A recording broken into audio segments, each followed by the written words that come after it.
Hello, everybody. Welcome to After the Credits number 91.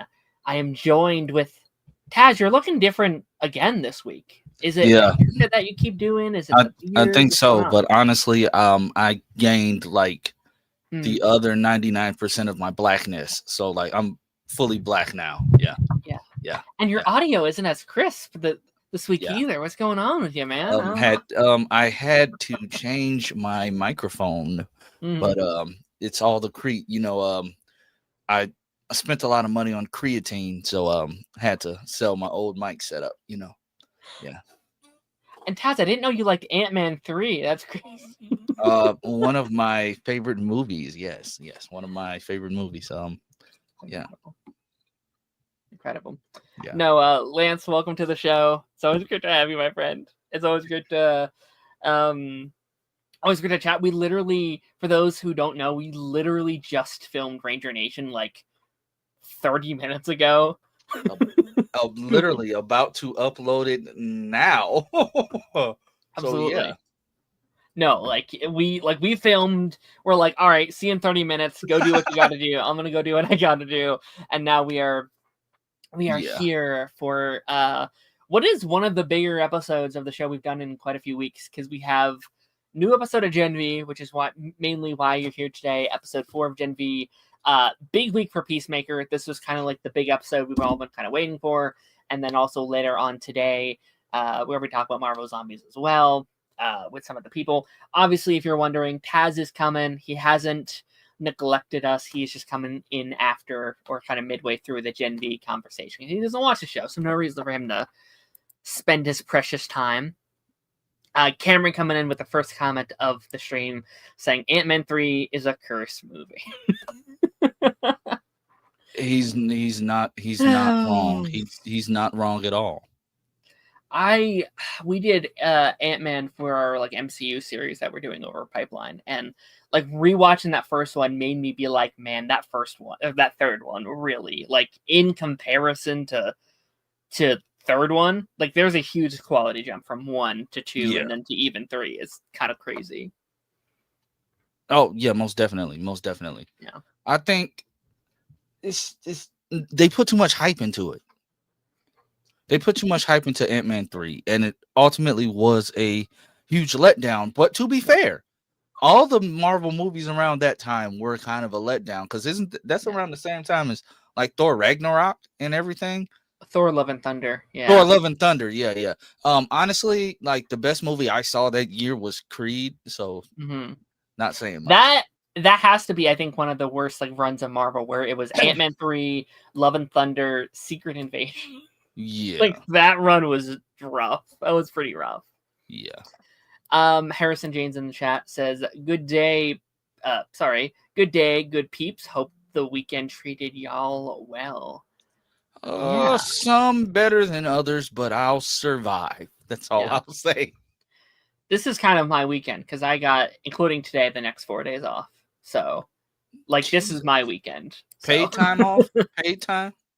no, Oh, that'd be nice though. yeah.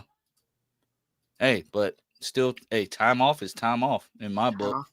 Hell yeah. Just weird scheduling where they're like, we're gonna give you a bunch of hours these singular days. You have the rest of the week off. It's like, I guess. All right, whatever. Hey, I wish my job was like that. But yeah, we're just gonna jump into today's stuff. We have again, obviously, some fun stuff to talk about. Obviously, if you guys have anything you want to comment, we will answer it as we go along. But we are going to be jumping into our Gen V Yes. conversation. It is good to fully be back. We had our 3-episode premiere last week on Gen V, which I know there's some people are loving it, some aren't loving it as much. I am personally having one hell of a time with Gen V this season. I think the Yeah, season is I off am to as a well. very solid start. But since this is our first time really talking about Gen V, let me know your kind of like general opinions on the show as a whole, and also just like the boys universe, because this is our 7th season of like the boys universe, if you include like Diabolical and all 4 seasons of the boys and all that jazz. So what's your kind of just like general vibes with this universe? Um, I love it. I like jumped into the boys like in the first season. Me and my wife just up late one night, just jump into it, and we're like, oh, we keep seeing this on social media. Let's Yeah. see what it's about. It's the pandemic. We ain't got nothing else to watch, and just getting sucked into this world. Like the Hmm. first few episodes, so much crazy stuff happened in that first season. Like that first season is some of the best superhero television that's not Marvel DC. That's literally from an indie comic. Yeah. Like some of the best television that we have gotten in years. Yeah. Like I was like literally sucked in season 2, season 3, and then we jump into like the boys diabolical. I think it is watching Yep. those animated shorts, and like I just started doing like the research on like learning like the different, Mm, and then it's refreshing when you get to Gen V because Gen V is all original content. They aren't trying to follow a yeah. set narrative, and even still, the boys isn't following a set narrative anymore either. Yeah. They're doing their thing. They've jumped into a new storyline, and honestly, I like that. I feel as if that's where Marvel and DC Mm, kind of can't do that because they have so much source material, so much lore to pull from, and they craft these amazing stories. Like they craft these amazing stories, but Gen V and the boys in this universe, they can craft original amazing stories. yeah. So like I've been hooked on this universe since day one. Like I love it. I was waiting for Gen V season 2. Gen V is literally better than the boys. And honestly, the boys Mexico, whatever happens with that, Vault Rising, Gen V is Yeah. always gonna be like it's gonna be the top for me. It's gonna be the top. I Yeah. love this cast of characters. It's new and refreshing. And yes, you get your guest spots and your cameos from members of the seven, Yeah. cast members over on the boys, but this set cast of characters is just something different about them, something refreshing, something new that I just love it. Like I can't get enough of it. It took forever to get back, but Gen Mhm. V got us season 1 got us through that whole strike drought. And Yeah. I think that's why it, along with it being just like amazing content, like that is it just like it was there. So it got so much attention. Yeah. Like we were starved for something new. That time, and me and Taj were talking about this last week, and I think I maybe even mentioned it like Party Nation or something, but like October of 2023 was such a special time. Like, I think Party Nation was really kind of getting its groove, and like we were becoming really good friends at that time. And like we had Spider-Man 2 for PS5, we had Loki season 2, we had Yeah. Gen V starting. Like that was such a like very specific time to be a comic book nerd. There felt like there was like something in like every genre of something where it's like, holy shit, this is so much fun. Um and like I do agree. Like I'm not gonna say it's better than the boys because I think I need a little bit more Gen V to really nail that out. But I'm currently enjoying it more than the boys. I think Yeah. especially after season 4. I like season 4.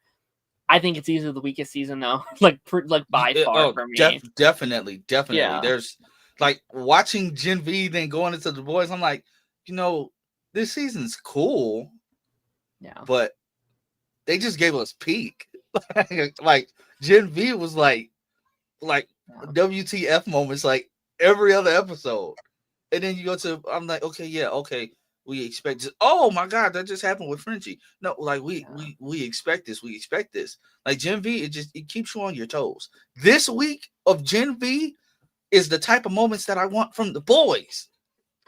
Yeah, I think this is something I think the boys has kind of struggled with for a couple seasons, where I think the clock of Homelander is kind of ticking out a little bit, or at Yeah, least how to write him realistically. Because I think by the end of season 3, it was kind of like, oh shit, it's wartime. He's going to unloose, and all us 4, it's like, oh, how do we rearrange ourselves for not doing this again? And Gen V doesn't really have to deal with that. Yes, like he's out there, he's doing stuff, but we're not focusing on his storyline, so they yeah, get to really do whatever they want, and they don't have to focus everything around Homelander because we already know what Homelander's doing, and we're seeing the like consequences of that. But we're doing kind of our own thing. I think this, like, I'm really excited for this universe. Especially, I love Homelander, Butcher. They're great. what does post Homelander The Boys universe look like? You know, what does Gen V season 3 look like? What does The Boys in Mexico look like with there's no Homelander? They gotta change that name though. That it's a weird, yeah. The Boys Mexico. Like they But gotta like I change do that. wonder if it's like that's the parody. Like they're making fun of the like NCISs and like the 911s and the I can Law and see Order. that. I can see that. Yeah. Like that's kind of the point. All right, let's go through some comments and then we'll like dive into like the episode itself. Cameron says Guardians 3 and the Marvels were around Ant-Man 3. Guardians 3 I think really saved this era. Like I like the Marvels, but Guardians 3 was like, oh guys, we do know how to make good movies, guys. Don't worry, we're still here. Harrison said, mood, I worked hospitality Mondays were my off days. Hell yeah. Tony in the chat, what up, Tony? Says What's up, Darren Tony? and Lance. What's good? I do think Lance's recent YouTube short theory is spot on. Did you make a YouTube short theory recently? Yeah, I'll talk about it when we get to it. It's about okay. It's about Crispy Dude. Oh, okay. Fun. Fans want let Marvel and DC to do anything fresh and new. Sure. I mean, I think that's not just Marvel DC. I just think that's like media in general. I think people want new stuff. They want fresh stuff. They want things they've never seen before, and that's getting harder and harder when so much has been made, so much has been done. It does get harder. Harrison said, you'll always have the crowd with Marvel and DC too that basically don't want any changes. That is true from the comics. That's very true. Which isn't always best for adaptations. Boys Universe doesn't get held down by that as much. That is true because 90% of the people watching have not read the comics. And the people who have read the comics seemingly don't like the comics, so they don't give a shit. Which is fair. I've always been open to like changing adaptations if it's done respectfully. Like I think it's kind of weird to want a 1-for-1 adaptation for most things. It's like, but you've already read that. Why would you want it again? Like do something new. Agree. Yeah. Something new, something fresh. And which is honestly what these companies try to do with their comics, but the comics end up getting trashed when they try to do something like the all new, all different line at Marvel. People hated it. The new 52 with DC, people hated it, and then they had to revert to Rebirth, which essentially people liked, but then they started doing dumb stuff again. Yep, for sure. Jeffrey said, oh my god, my mom is here. Hi Lance, hi Darren. Well, hello, Jeffrey's mom. How's it going? Yurda said that's not Taz. No, it's not Taz. He'll be here shortly. I am Taz. Oh yeah, you are. I am Taz. I found out that the boys were DC Comics, but DC canceled their issues and another comics company took over for the boys. Is that true? I've never heard that. Interesting. I don't think they work under DC, to be honest with you. Yeah, I think they have to be under their own. DC's dark, but like, but even then, like it doesn't work with like Superman and like the whole point is that they are Superman and Batman and stuff like that. I feel like, unless that's just a show thing, I'm not sure. Tony said, when the boys end, do you think Gen V, Vought Rising, and the boys in Mexico keep the audience's attention? We'll see. Well, it's too early to tell. Yeah, and that depends on how hard Vought Rising is coming. Like, but I mean, you have the fans of Jensen Ackles, you have his fans who want to see him and stuff. It honestly, it all depends on who you cast. Honestly. Yeah, I think whatever that first show back is going to be the big deterrent because you'll have The Boys season 5, and I think people are going to want to see that first one back, whatever that first show back is, to like, okay, what's the new status quo? Which I could see being like Boys Mexico. That's going to be the big one where like, do people give a shit still? Oh well. About to start Ranger Nation. I'll come back after. See you in like 45 minutes. Here we go. What up, Maddie? She said, they said hope you're both doing well. You too, Maddie. My uncle is a defender of the Boys comics. He got me into it originally. Personally, the show is leagues better. That's interesting if it is. And then DC only did 5 issues before DC canceled the Boys comics. That is interesting. That is fascinating. Cameron, one thing I'll say about Cameron throughout all our shows, he's always dropping some nuggets. Yeah. And I appreciate that because that's something I never knew. Never knew it. Never heard of it. Yeah, like that's very interesting. Like I'm gonna do some research on that. That's something I never knew. So thank you for that, Cameron. Mm-hmm. But yeah, let's hop into episode 4 of Gen V. Oh my God, it's a black. Oh, wrong episode. No.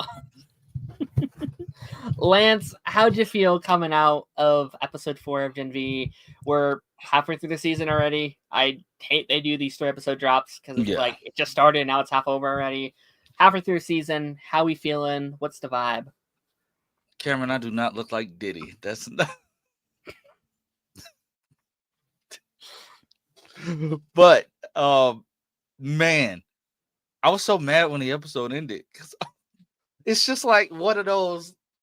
It's me and my wife had the same reaction. It's one of those what the fuck moments. Like this show just had you saying that every 5 minutes. And this episode, oh my God, the stuff with Cypher, just so many. This show is like you pay attention to the dialogue, some of the crazy stuff that these characters say. The whole interaction between Kate and Jordan when they were standing outside Cypher's house, waiting to try to sneak in. That whole like, bro, Jordan, you did what in the back of Olive Garden? Kate, you did what with a TA? And then you smile about it? Oh my goodness. Their dialogue where you blah blah blah 5 different 5 blanks. It's like, oh my God. It's like, yeah, but it was the same guy, and it's like how do you it's like all right, thanks for that. This may sound weird, but I was trying to how do you fit that in pants? Like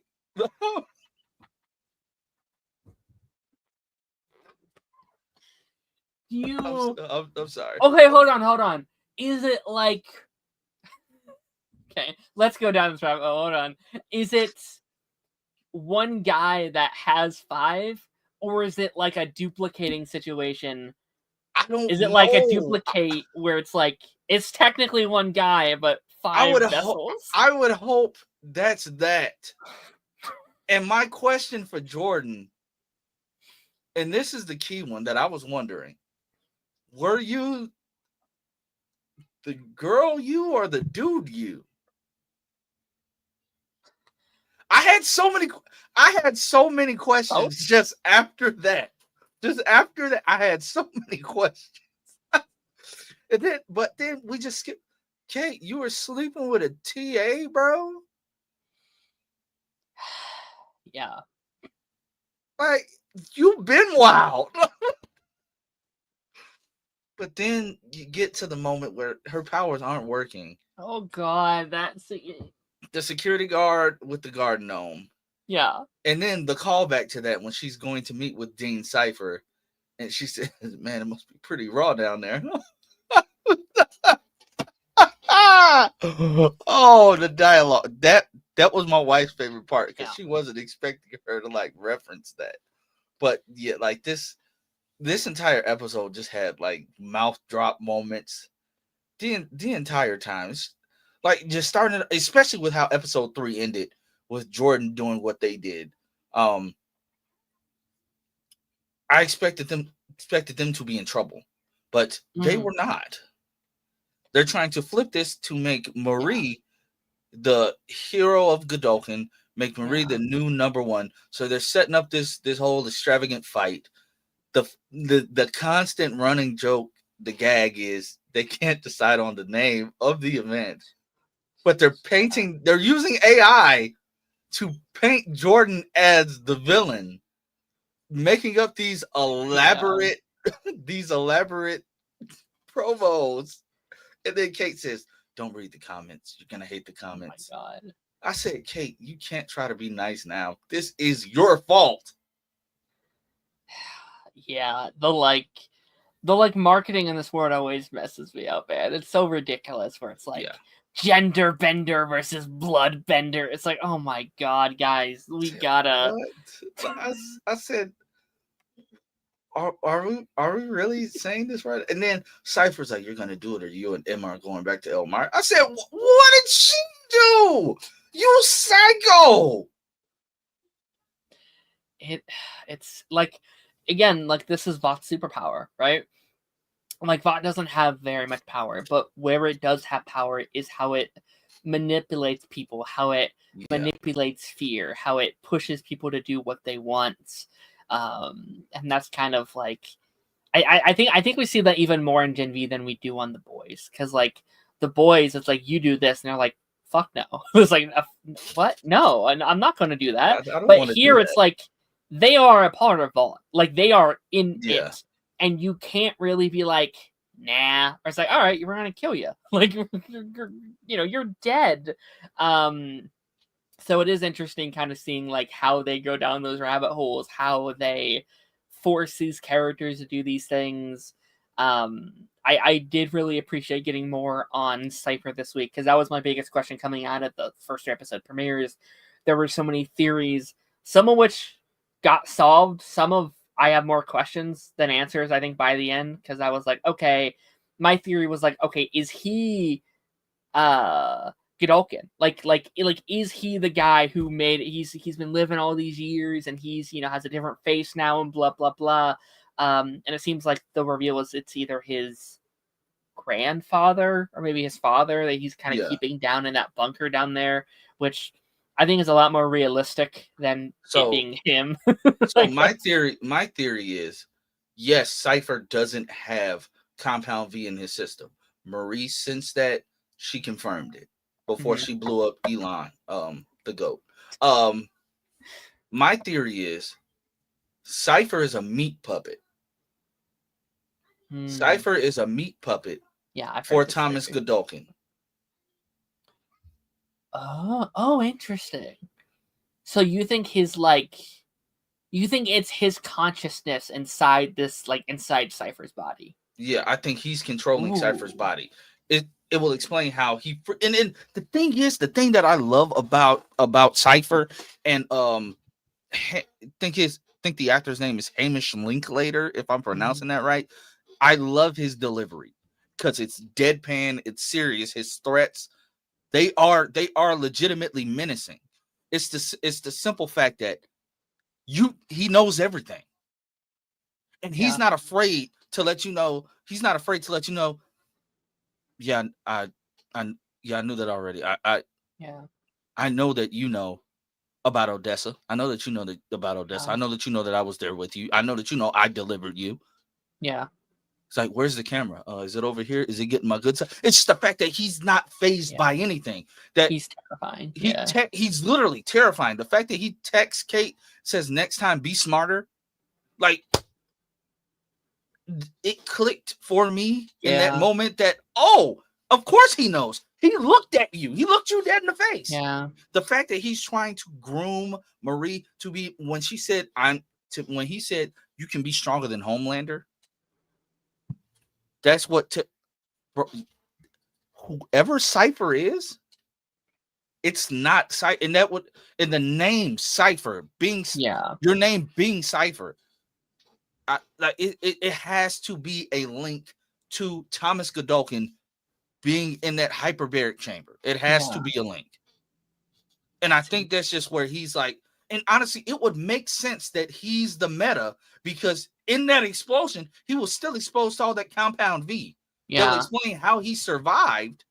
But it's not in his system itself. Yeah. That would explain how he survived. That is interesting. That's my whole theory. Like, he's using Cypher as a meat puppet, and in turn, he's training up Marie, because he will eventually take over Marie's body the same way that he's doing Cypher, or he's going to try to do a consciousness exchange and actually be in Marie's body. That way he can take down Homelander. Yeah. I don't know what beef he has with Homelander. Yeah, there's definitely beef there. Yeah. But then, like, what are the extent of his current powers? Because then I asked, why can't he just do what he did to Jordan to Homelander, right? Is there a limit to Exactly. what he can do? Why doesn't he just be like, hey, yo, go fucking kill yourself? Just like jump off a bridge or, Because let's fly into the sun. if he's controlling 2 people at one time, that's insane. Yeah. Oh yeah. That's a good point. So okay. So I think I like understand your theory now. It is just him in that jar, and he's just like puppeting from his little chamber Yeah. down there. Okay. That is interesting. I do like that. He's just down there. He's pulling all the strings. He can see, like, Cypher is literally just a puppet, just like his eyes and ears. Like, he's walking around the same way he's telling Marie, your hands don't. And I love that. Like, he's like, put your arms down. They don't do anything. It's from your mind. It's just opposite. No, you don't have to talk to her like that. Like chill on Marie, bro. Like, ease up. Like, you don't gotta talk to her. She's not an idiot. She's young. She didn't ask for this. Like, ease up. That's so funny that they call that shit out, because they do that in like every single like comic book thing. When anyone has powers, they use their hands to focus up. Even things that like aren't comic book stuff, like Jurassic Park, you have like Chris Pratt being like, come on. It's like, that doesn't do anything, bro. Like, you're you don't have powers inside your hands. I thought that was really, really funny. Yeah, like I always like when Sue Storm does a force field, like, she's not making the force field from her hands. She's making it from her mind. Yeah. So it's like, why are you doing this? Like, yeah. But I get it. Like it's like a focus thing. It's like, okay, my hand's right here, and I'm looking onward to like balance myself. Like, I get it, but it's really funny they call it out. It's really, really good. It's really, really good. But yeah, no, like it does just go into like that same shit I've said since like season 3 of The Boys, where it's like Homelander is not that powerful. Like they treat him as if he's this god. He is not a god. Yeah. He is middle of the road soup level. It's just like good marketing that he has. Like, Soldier Boy, I think, can take him out. Marie can take him out. Kate can take him out. Yeah. Cypher can take him out. I'd argue, and I know we saw the matchup previously, but I think Maeve. I think if Maeve had better like prep, she could also take him out in the right circumstances. So yeah, no, I think that stuff is interesting. I'm excited to see where the hell goes. The fight itself, I also thought was very, very fun. Yeah, I was so scared. I said, please don't pop Jordan. Please don't pop Jordan. Please don't pop Jordan. Yeah. I was so scared. Like, you saw the look in Marie's face. And then he was like, but it's funny because Cypher Godolkin is what I'm gonna call him until I'm proven otherwise.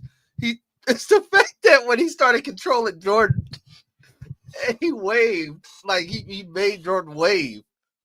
He says, "Uh-oh, Marie. Remember, it's not in your hands." I said, yeah. What? This thing is a psycho. This dude is a psycho. Yeah. And it's the fact that Kate is legitimately paralyzed with fear. Yeah. Like, she's stuck there. Then you have Emma and Harper, and what is the other girl's name? I cannot think of her name. But I don't know. Yeah. They're looking on the phone. I took notes. I've been taking extensive notes. She was paralyzed with fear. Yeah.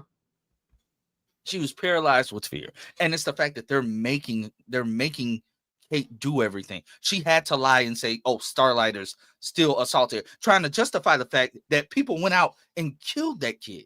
Like, that's the other part of the other. I felt so bad. But honestly, it's crazy how this show is getting away with mirroring what happens in real life.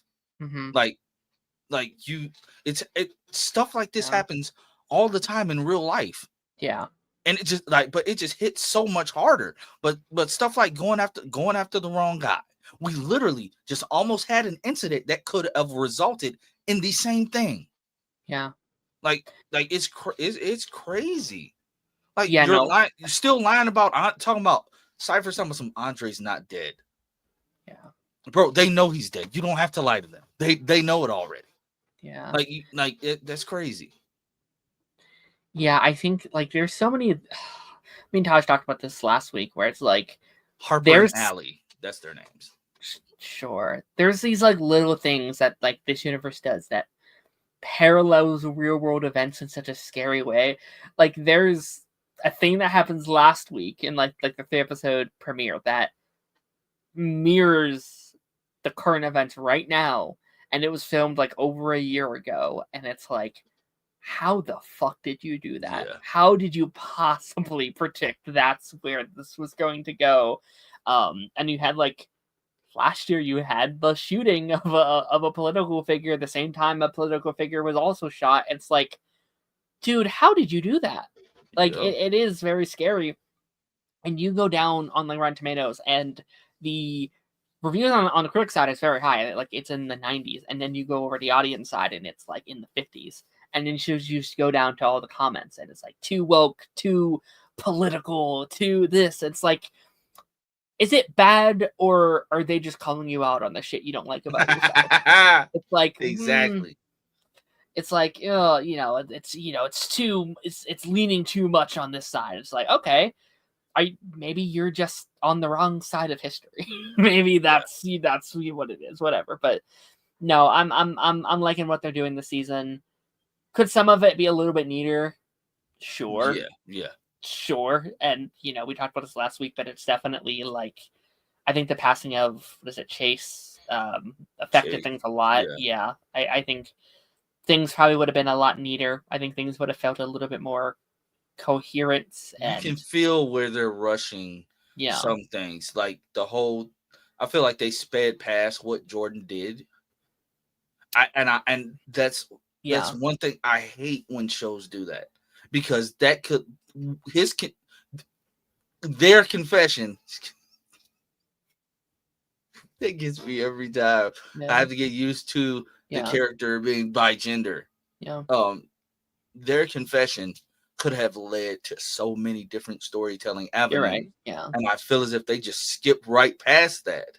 Yeah. So many different avenues. I'm glad that they did not skip over the fact that Kate's powers don't work. But now, what I do like is now Marie, everybody knows you can't trick this dude. Yeah. No matter what you do. The fact that he knew Emma was in that toilet and he was about to tear her up. And honestly, like I said, you're going to see in my review that's posting tomorrow.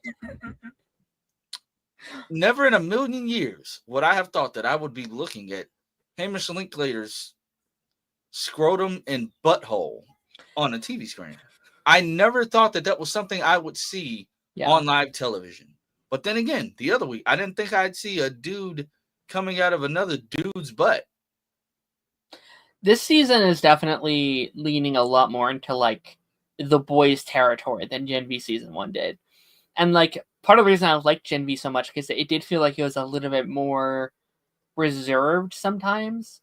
And I think just like the boys has made me like desensitized to just media in general, because I feel like I've seen everything now. Nothing can shock me. Yeah. And I'll be honest, it did shock me a little bit this week seeing a grown man's giant ass butthole about to shit on a little person. It's like, not a little person, but a shrunken person, obviously. I'm like, God, please don't let this happen to her. Please don't let this happen. I was terrified. Do you think he knew? Secondly, yeah, of course he knew. He knew. He knew about the camera. He sees all. Yeah. How? I don't know. But I honestly think Godolkin is a really, really, really, really strong telepath. Yeah. Like, I think his powers like surpass even like Charles Xavier, Jean Grey, all of that. Like I think that's crazy. I do think we're building up to him to maybe be this show's main villain, right? Yeah. Because like last season, it was like, obviously it was still Homelander, right? Because he's the big bad of kind of everyone. But he's not going to be around post this season, right? Because we're going to go into The Voice season 5. Then what does Gen V have? So I think it's very smart to give Gen V seemingly their own kind of Homelander-esque character that we have to take down.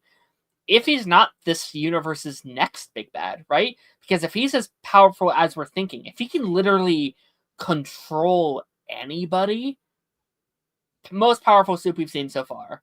You know, like I think that rivals Marie. That probably rivals Kate's. Yeah. You know, Yeah. like that is dangerously powerful. That is Yeah. scary powerful. It's definitely terrifying. It is definitely terrifying. Like that's a whole nother level of freaky. And this man is. It's just like when he took over Jordan. It's like, and literally, he knew which form could do the most damage. He switched to the girl for those Yeah. shock, like immediately. He knows. Like that's crazy. It's almost And like yeah, a Tony, brainiac. basically like Purple Yeah. Man, like Purple Man, Yeah. Brainiac, stuff like that. Yeah, Purple Man's a little bit more dangerous though because he doesn't have like a limit. It's not, but Yeah. obviously we don't know his limits yet. Maybe he can mind control everyone. We don't know. But like him, it's just like, hey, anyone can hear me? Jump off the bridge, and it's like that. That's it. Like that. But yeah, maybe. Now, another thing, if it's just Cypher and he can hide the fact that he has Gen V in his system and he's just been playing these kids the entire time. Yeah. Because if you can suppress that from a bloodbender, that's insane. Mm-hmm. But then again, what was her name? She was a bloodbender. What was her name? Newman. No, not Newman. Oh. Was it Newman? Yeah, it was Newman, right? It was. No. It was fuck.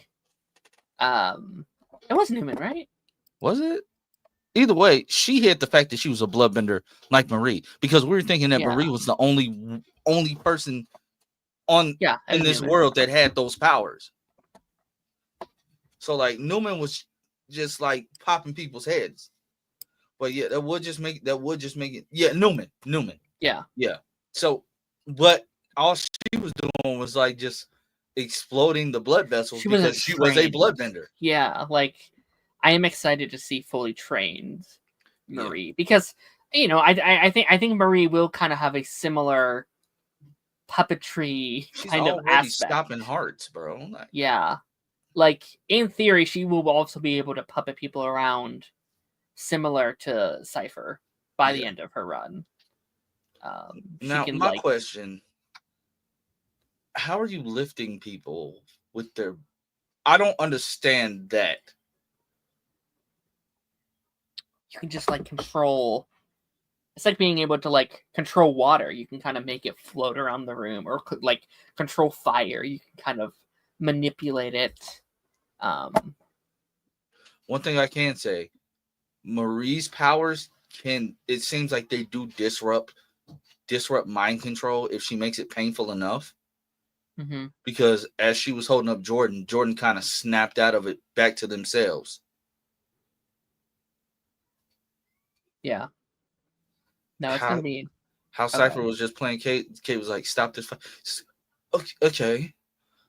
Okay. Yeah, we should stop the fight. But before we do that, is this a good angle? Is this a good angle? Yeah. I said, "Oh shit, here we go." I said, "You're caught. Abort mission." Can we talk about Bushmaster? We sure can. Some powers, yeah, and honestly, I say this in my review as well. Mm-hmm. Her powers being that useless, but she got in because her daddy got money. That happens that's real. That happens all the time. People get into things. Yeah, people get into things that they don't deserve to be in because their mamas and daddies have money. I mean, you know what? To be fair, I'm not saying she doesn't deserve to be there. She deserves to learn how to use her powers too. I'm curious to see how they'll display her powers on screen if she has to do it unbutton her pants every time. Medusa, except she did describe. She's like, it's like Medusa, except it's just my hair down there. At first, I would like I was just like Emma. I was like, can she make wigs? Is that what she means by not that kind of hair? And then I was like, okay, all right. Is it? Can she? Yeah.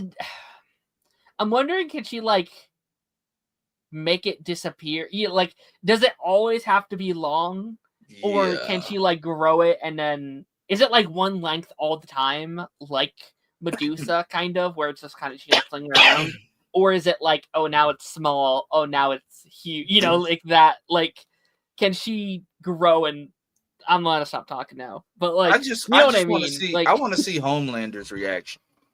yeah, Because like he would probably just have a look of disgust, and that's weird. It's weird. I don't know why it's weird. It's weird. yeah. I don't want it to be weird though. And it does suck that one of the two people in her group, like, okay, one person has the power to take other people's powers. That's cool. One of them being that power sucks. Like, well, that is really, really unfortunate. Could she, like, I'm gonna regret this. Could she, like, cut holes, like tiny holes, like, Oh god. right there, Oh and god. like just have it come out there and stay completely dressed, kind of thing? Possibly. But when she first did it, like to cut the water off, I was like, oh, gross. That's disgusting. Is it painful, do you think? Probably. Like, it could, like, well, no, it can't be painful, but it's probably a weird sensation. Could she swing around the city like Spider-Man?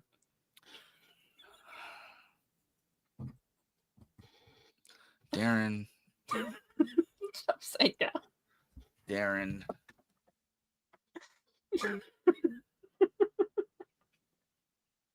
I think that would hurt. That would just hurt, being hoisted by your genitals. Like,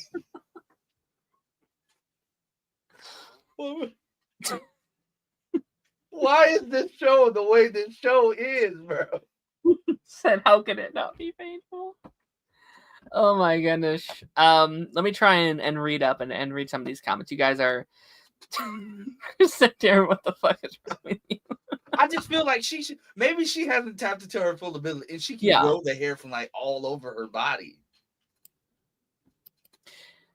I don't know. Yeah, like, why can't she? Like, why is it just there? Why can't she use like her regular hair? Why not her? I'm trying to make mine grow. What about armpit? But can you just imagine the sensation? Just coming from your loins? There's no way it's just that one, right? I feel like eventually she should be able to use all of it. You know?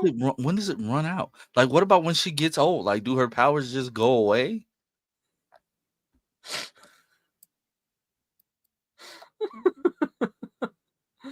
That is true. It is just weird, but ew.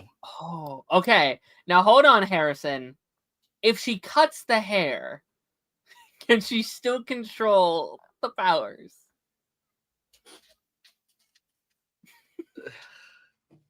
Or is it like Tangled, where like once you cut it, the power's dead there? Like that part of it's dead. What if somebody like holds her down and just shaves it all?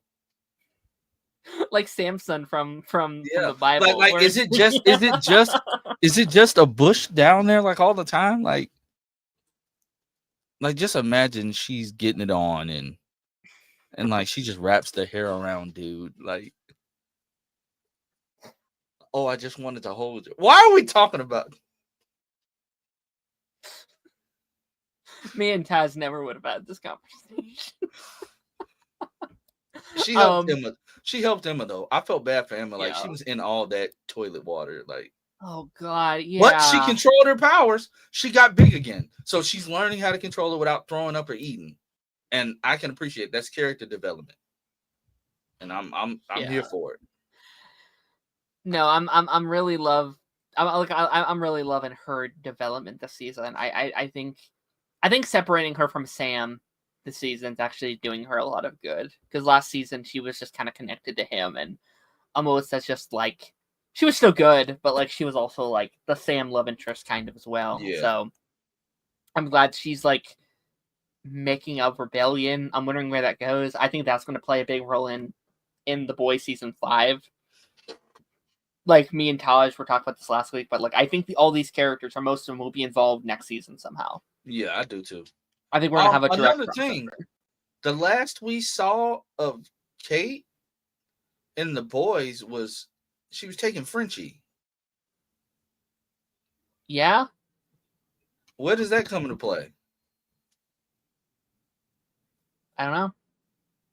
I mean, I assume like I do really like how they kind of explained it in the first episode, where it's like in The Boys season 5, we're like, oh, they're full on evil now. This sucks, but like it seems like it is more of a like manipulation. Like there probably wasn't a no.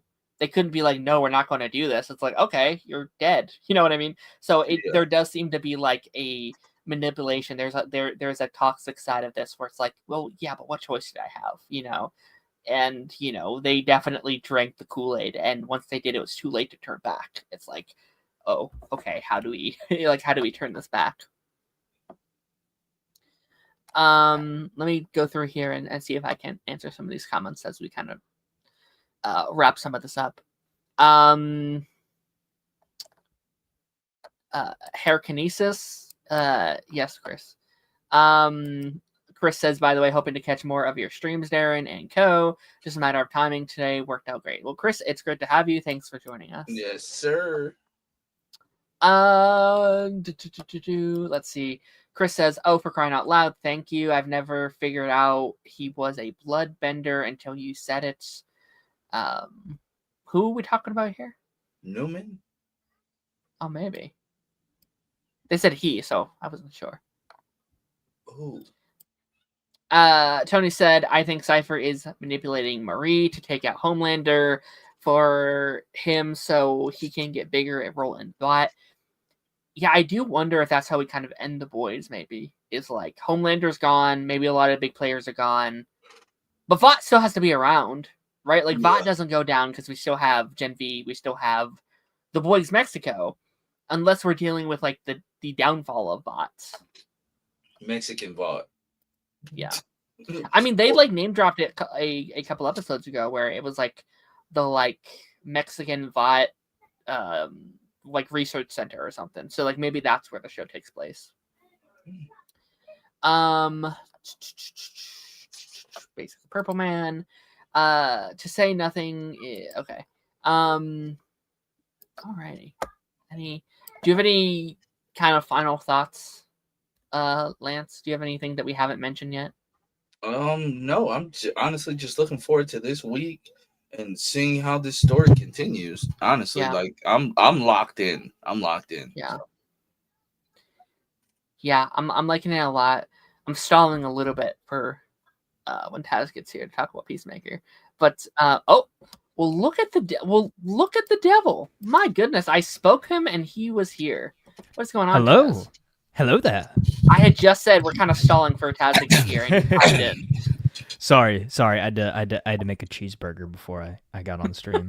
I was already you, so everybody thinks I'm you, except with the other 99% of the black. So yeah, pretty much. Yeah, pretty much. I'm all the black. He has the 50%. So I am a Taz. Yeah. Well, we were just talking about Gen V Taz. Okay. If I were to tell you there's a new hero in our show called Bushmaster, what do you think their powers would be? Oh, there's a couple different routes that could go. We're gonna stick with the more PG version and say like you're wrong. He hides in a bush, like he's got a ghillie suit or something like that. So that's his power is to like create a hiding spot anywhere. He can you can just create a magic actual bush to hide in at any given time. Exactly. Cool. So it's like a portable Fortnite hiding spot. Awesome, I love that. You are wrong. It's it's what you imagine. Much. Yeah. They've described it as Medusa, but not the hair you think. Ah. Yeah. Yep. Good old The Boys. Good old The Boys. Yep. But yeah, with that being said, we're going to transition into our next show because we have a lot to go over today. Obviously, Lance, you are more than welcome to stick around and talk Peacemaker with us. About to talk Peacemaker for a little bit. Okay. Very nice. Very nice. One got out. It's a black. Welcome to Earth X. Peacemaker. If you guys have not seen this season, go off and watch it. We are going to be going into this. What is it? Episode 6? Yes. Episode 6. We're in the final 3 episodes. We are in what James Gunn has been hyping up all season long. He has teased these to be. He said that this episode is one of his favorite things that he's ever made. Yeah, I think he said 6 and 8. 6 and 8 are some of the favorite things he's ever made, which is kind of been the same statement to me. Like that is like, whoa, you made freaking Guardians of the Galaxy, bro. That's a it's a big statement, but I mean, I know he's very proud of how this season turned out, and it's so funny is the way we talked about this season leading up until this episode last week, right? Is we're like, this is kind of the make or break.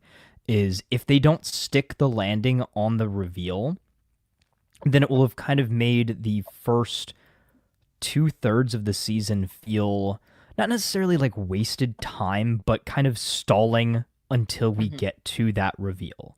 Yeah. I will say before getting into full details on the episode itself, I was not only satisfied by the reveal, even though it was something that we predicted a while ago, but also it made me actually kind of look at the rest of the season in a slightly different light. And I think knowing the twist and then going back and rewatching the show, number one, will be a enriched and enhanced viewing experience. But also, I think for fans of the show that are not fans of the comics that did not realize or did not know that this was a possibility, I think their minds were probably blown by the reveal. So all of those aspects to say, in addition to the fact that James Gunn is very proud of this, I listened to the kind of like after show podcast that he did. I listened to the podcast that he did with Brandon Davis as well. He seemed so passionate about the story that he created. He talked about all the different ways in which it could have gone and that sort of thing, but he seems to be so committed to the story that he's telling here. And I think we owe it to the Gun to watch it fully unload, you know? Yeah. Yeah. I'll be right back. I got something in the oven that I just remembered. Oh, a baby? This is weird. No, I'd say this is probably the best episode of this season so far. I think sure. I've been more critic. Jesus. I think I've been more critical on this season than I haven't been. This season has been the like definition of a mixed bag for me. It has so much that I love and adore, and I think what they're doing is awesome. And then like every episode there'll be these little things where I'm like, God damn it, James Gunn, why'd you do this one thing? And I think this episode is like no exception to that. Like this episode was really, really solid. But then there'll be these couple of things where I'm like, I did not like that. I did not like the direction of that. And we'll get into that a little bit as we kind of dive in. Like, there's one thing I'm thinking of where I was so disappointed in that I paused it and left the room. There was one thing, and this may be like a WandaVision like expectation thing, maybe, where I'm like, I really wanted them to go this direction and they didn't. And obviously he owes nothing to theories, right? He's telling his own story. Like, I don't want to be one of those crybabies that are like, I didn't get what I want, so it sucks. Like, I'm not trying to do that. But there are these little things where I'm like, man, I really wish they pushed this thing a little further. But no, like I think this episode, like I understand why this is one of his favorite things. Would I agree it's one of my favorite things he's ever done? No. I personally would not. I might even like. I think some of those first 3 episodes I really loved. I think just on par as this episode. And then you have the Suicide Squad, and you have elements of creatures, and you have Guardians, especially 1 and 3 for me, that I think Mhm. really blows And the things holiday away. special too. Holiday special, yeah, like he makes such good work. And maybe that's even maybe an element where maybe some of it didn't hit as hard for me, because maybe I had that expectation where, like, when someone tells me this is one of the greatest things of all time, I'm like, well, it can't be that good. Like, that's how my brain works. It's like, well, like, you know, we'll see about that, Mr. Gunn. I mean, it can't all be Scooby-Doo 1 and 2. Like, yeah, of course. Taz, well, I mean, I feel like I'm kind of jumping around a lot of elements and stuff like that, but like, what's your just like general thoughts on this episode? Like how are you feeling kind of coming out of it? Just yeah, I mean, like, generally, like, I think that it makes a lot of things from the season a lot more clear, right? It makes you kind of connect the dots. Like, I think something that I sent you immediately when watching the episode is I was like, oh, I just looked at that intro a little bit closer, and they've been foreshadowing it from the beginning. And I think the funniest thing is people online realize, number one, Fortnite pulling it from the game. Number two, seeing people online that have recreated the dance realize, like, oh, I've seen the Stitch being like, they're apology videos being like, guys, I didn't know, I swear to God. Yeah, so I think that is simultaneously hilarious but amazing foreshadowing. And I think, again, is if you go back and rewatch this season from the beginning, there's going to be so much additional foreshadowing that we might not have picked up on, even though after the first couple of episodes, we kind of figured that Earth X was the direction that they were going in. I think as well, character-wise, this was so satisfying in a lot of ways.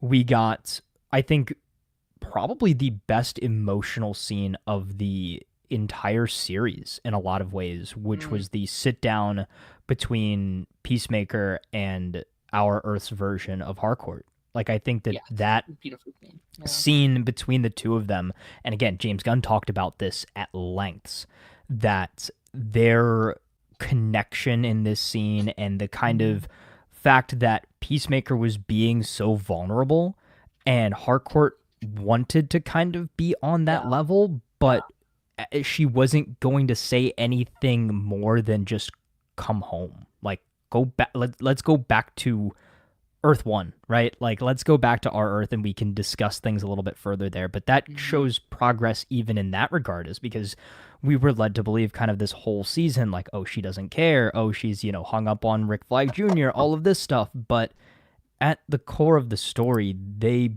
both care about each other in this maybe wacky way, unconventional maybe, but I think it works very well. There were other elements, obviously, the silly James Gunn stuff, the vigilante meeting his alternate Earth doppelganger and going through the house, and it's like, oh, they spelled Cheerios weird here.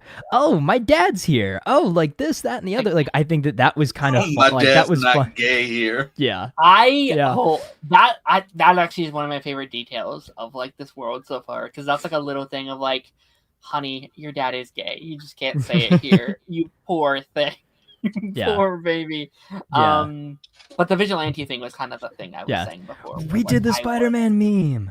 It's as wholesome as it is. I was really disappointed. Our theory wasn't right. I was so sad. I paused. What was your theory? It was kind of right. We had the idea that he was going to be working for the Sons of Liberty, or at least the Sons of Liberty would end up being the good guys. I just think the fact that it's the same character, kind of like, I think it's kind of the lamest version of how that storyline could have went personally. Like, I was really again, I'm not like, again, tell whatever story you want. Again, I am not owed that, but there was a little disappointment that we didn't do like comic accurate vigilante, where this version is just a lot darker, a lot more violent. Yeah, I mean, like, but that's not what this story is about. At the end of the day, this story really is about Chris, and it's about Harcourt, right? Yeah. And everybody else is just kind of living in that world. It's like, how does their story affect everybody else, right? Yes, obviously we have to develop side characters like economists and like Economos Vigilante. is dead, by the way. He's dying. He's gonna be dead. I just think like No, there's there's been no way. just like so much setup this season for like I can't wait to see my alternate self. I can't wait to see him. I can't wait to see him. See him. See him. See him. And like this episode in particularly, I thought there was such a push to make him like the most unlikable character around. Like the scene with his mom, I was like, oh I think yeah, I was like, I might hate this character. I cringed the entire time. I was like, oh my god, like I've been on the fence with him all Vigilante, season. like that is kind of a that's not. I've been on the fence all season, being like, I'm not really vibing with him this season, and the that fuck up, was like Mom. my final straw. Shut the fuck up, Mom. I was just like, I mean, does anyone else have a what was it, like a tick on their? Is anyone else's mom a tick on their dick? It's like, dude, shut the fuck up. Be yeah, it's nice, like, for dude. just It's like, one dude, your mom just second. kind of your mom just cares. Oh my Yeah. gosh. Yeah, that did definitely bother me a little bit, but I think too, again, that's who Adrian is in this universe, right? Like, Yeah. don't think too hard about it as far as like the intricacies with him. I think at the end of the day, he is a sociopath. Like, he's a sociopath that cares about Peacemaker. Like that, his And best cares friend is about- Peacemaker. Getting drugs off the street, but Yeah, holding all the drugs and money. yeah. I will say that's one of their better jokes that they did in here, like this whole season. Because like some of the Yeah. humor has been very hit and miss for me, but the like I can't use this. It's blood money. You are so right. You do not want to use this. Like that. Perfect. It's I don't know short, it's why- simple. That was one of those doesn't jokes linger. that made me think that he felt more like Deadpool. Again, like Yeah. he's very much so. He's just DC Deadpool at this Yeah. point. Like he doesn't necessarily have to be called vigilante. Like I think to your point, you are right about that. Like there is nothing that screams comic book vigilante here, Yeah. but also too on Arrow was there a lot that really screamed comic book vigilante Sure. outside of the suit. You Listen, know, like I'm like, and again, like I ultimately don't care too much because I don't know the comic. I was gonna say, I was like, like, how many real like diehard vigilante fans really are there? we have a couple. We have like our friend Jake loves Vigilante. He thinks Okay. he's amazing, and like I've been almost wanting that for him this season. Just like, oh, like maybe he'll watch if we get comic book Vigilante up in here. Oh, what would And- it? Imagine it would have been amazing if instead of being played by the same actor, they somehow got Josh Segarra to Josh play Segarra, an actual Adrian Chase vigilante on that. Like that'd 10 be out of 10 ridiculous. show. It's like That'd be no, awesome, no, though. So yeah, the one thing I noticed about this version of Vigilante, like I was looking, like somebody did a side by side comparison between the two. The Arrowverse costume was very comic book accurate. This one is it's accurate to the comics, except for the mask. yeah. And the mask is done purposely because it protrudes off his face. So he can wear Why? his glasses. Because he wears glasses. Yeah. I noticed. I said, "Wait a minute." I said, "This man puts on a mask with glasses on." And he can't build it. Why? Yeah. Why does he not build his prescription into his visor? Exactly. Like he's weird. He's weird, but it's like, but no, like he's the same vigilante. There, I get what you're saying. He's the same Yeah. as in like, but once he said, "Are you friends with Peacemaker?" He snapped into that. Like Yeah. he snapped. He I snapped. need That Yeah. more. So I do yeah, think that he yeah. is a little. He's definitely more He's definitely serious. darkened. Yeah. Yeah. I just think that he can get to the same level as our vigilante. Sure, yeah. But I think on this earth, he is certainly a lot more put together, sure. a lot more genuinely heroic. I think as well. Smarter, it seems Yeah. like Yeah. our Well, also I saw. vigilante- Did you see the theory that that behind this Earth's vigilante were the materials for the bomb that Chris diffused back in episode like 3 or something like that? So Oh, vigilante made the bomb for the Sons of Liberty. yeah, that'd be So interesting. he's most likely He's working a with lot- he's working with the Sons of Liberty. Yeah, no, he is. But that's I'm just saying is he's definitely smarter than Fighting our that- Adrian. No, he Yeah. is. Fighting Our that vigilante- Nazi regime. Yeah. I don't think he would notice anything was wrong. Like our vigilante is so in his. Actually, I think he's very like, and I see this as a compliment as I kind of relate to him a bit. But he's definitely in his own world. He's very like autistic coded, where it's like his main thoughts are what's right in front of him. And like his Mhm. passions are what he's really interested in. It's like I don't care about this, this, and this, but these hyper fixations in front of me is what I love and what I pay attention to. Mhm. And that's what kind of feels like vigilante is. I was like, well, I don't care about sex, I don't do this, but I care about these specific things. And it's like being a hero, being friends with Peacemaker, having friends, and those are what he If hyper there's focuses a on. if there's a murderer on the streets or Yeah. someone doing some graffiti, do you Yeah. think I take pleasure in killing them? Yes.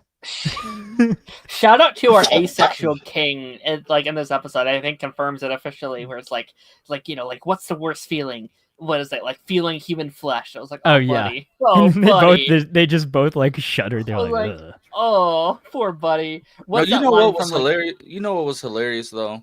No, no, When he's walking down the street and he's trying to find his house, and the Oh, and then late he- reaction to jump in the bushes. Maybe he's the Bushmaster. But I will say, I think I think they did that for a reason. Someone in a vigilante costume gets less attention from people than a black woman. Like, I think that's what that was that's a trying good to point. show. That's like, a they good passed point. them, they didn't care. That's normal. That's fine, whatever. But a black woman, no siree. I don't think so. So don't clip that. Don't put that out of context. But yeah, no, I'm in the show. Yes, in the show. No, it's like, listen, like, was I disappointed? Yes. I need to see what I do with it going forward, though, because I have just been a little frustrated with him because he hasn't really had an arc this season. He hasn't had much to do, and I was really looking forward to potentially doing some really cool back and forth with that. Yeah, I mean, did there's enjoy definitely been less of him this season than last season. But again, it's not his season, right? Like, Yeah. last season was Sure. very much so a Peacemaker season, which involved Vigilante a lot more. Sure. This is a Christopher Smith season that involves Adrian Chase and the rest of the 11th Street kids, Sure. but it doesn't need Vigilante as Sure. much, outside of maybe whatever the final battle is going to be. I got to see where it goes, because if we don't get anything of more substance in these next couple, I am going to be disappointed by the end. So I guess that's my big he's question, I guess, for you now too. Is go continue, and then I'll say what I was going to say. I'm just going to say, like, I think he's kind of in a similar, not as bad, but he's kind of in a similar spot that like Tim Meadows was in those first couple for me, where it's like he's all joke, not a lot of substance. And when they give him substance, he's really good. Like, I love the stuff at the end of, what was it, episode 5, when he's crying, bawling, because like Peacemaker didn't write about him in his letter. Good stuff, right? Yes. Like, he has. But then they do hyperfixations. immediately kind of rug pull it though in this episode. They turn it into a joke. Adebayo mentions, it's like, Vigilante, you were crying. And he's like, I wasn't crying. I was comforting you. You were crying. But that kind of goes into the like denial of it all, and he kind of has the it back deflection a little bit, right? Like, you're right. He has these hyperfixations, and when those get taken away from you, that shakes you. Like this is something that I feel with too, where like, with like my autism, where like if I don't have my hyperfixations in front of me, I'm like, I don't know what to do. I don't know how to operate that. But he was back on the other Earth. He was on a team again. He was working with his friends. He's actively working to get Chris back. There's his hyperfixation again. He's back at it. He's not bothered. So like that, like, it makes sense. And I guess in that aspect of it, I guess maybe that's an arc for him, is just like dealing with that, or like how, like, I'm curious to see his reaction to what this world actually is, and what this Peacemaker is, or was, and like, that's the stuff I really hope they lean into a lot this season, in just terms of the story they're telling. But yeah, I just have to wait and see, I guess. Yeah. So I guess here's the other thing, right? Is, where do you think we're going now that everything has been laid out on the table? We are officially on Earth X. Yeah. Chris now realizes, oh shoot, this isn't the perfect world. Obviously, his dad and his brother will become adversaries for him once again. We had the little tie to the broader DC universe with Rick Flag Sr. going to get help and forming an alliance with Lex, which I think was something that we kind of predicted. We're like, okay, we're either going to see Superman or Lex. And I prefer the fact that we saw Lex. I'm pretty sure we called Lex pretty early, because I was like, okay, he went to, was it Belle Reeves? I was like, Belle okay, Reeve, yeah, we which is know also someone's Creature going- Commandos reference. We know it's Belle Reeves. Who else does Rick Flag know in Belle Reeves? Yes, that could have been a couple people, but also we're doing multiverse stuff. Like, it just Yeah. made sense that it was. It just Lex. makes It wouldn't sense. have been like, why would he And- get Bloodsport? Like that wouldn't make Yeah, any sense. and something that sat with me, right, is he was like, I can give you a shot. Like, I can't get you out of here, but I can give you a shot at redemption. And that kind of, perked his ears up. And then that makes me think, Mhm. Man of Tomorrow means Man of both. Is Tomorrow. obviously it's both of them, right? Is the amount of Yeah. times that Lex has been like, Set up, I'm the Man yeah. of Tomorrow, not Superman, and that sort of thing. So Not him. I think Rick Flag Sr. is going to force the two of them to work together and wear their big old get along sweatshirt Yeah. because there's going to be a bigger threat with a bigger brain. Yeah. I think that's ultimately where we're headed. Lex hates aliens. Superman needs to fight threatening aliens. Yeah. Brainiac is threatening alien, so the enemy of my enemy is my friend. Definitely set up for like Man of Tomorrow. I'm not That's- completely convinced it's Brainiac yet. I could see it. I also haven't taken it off the table yet that it's not literally what we're dealing with right now. I hope that's not where we go for obvious reasons, but there's a lot of storylines that still need to be wrapped up this season. There's a lot to be done. I would not be Ooh. I mean, I'd be a little shocked, but like I would not be complete. I'm not ruling it out that we're not literally doing Crisis on Earth X again, where it's like the Nazi world comes to our world. And I it's doubt like- it.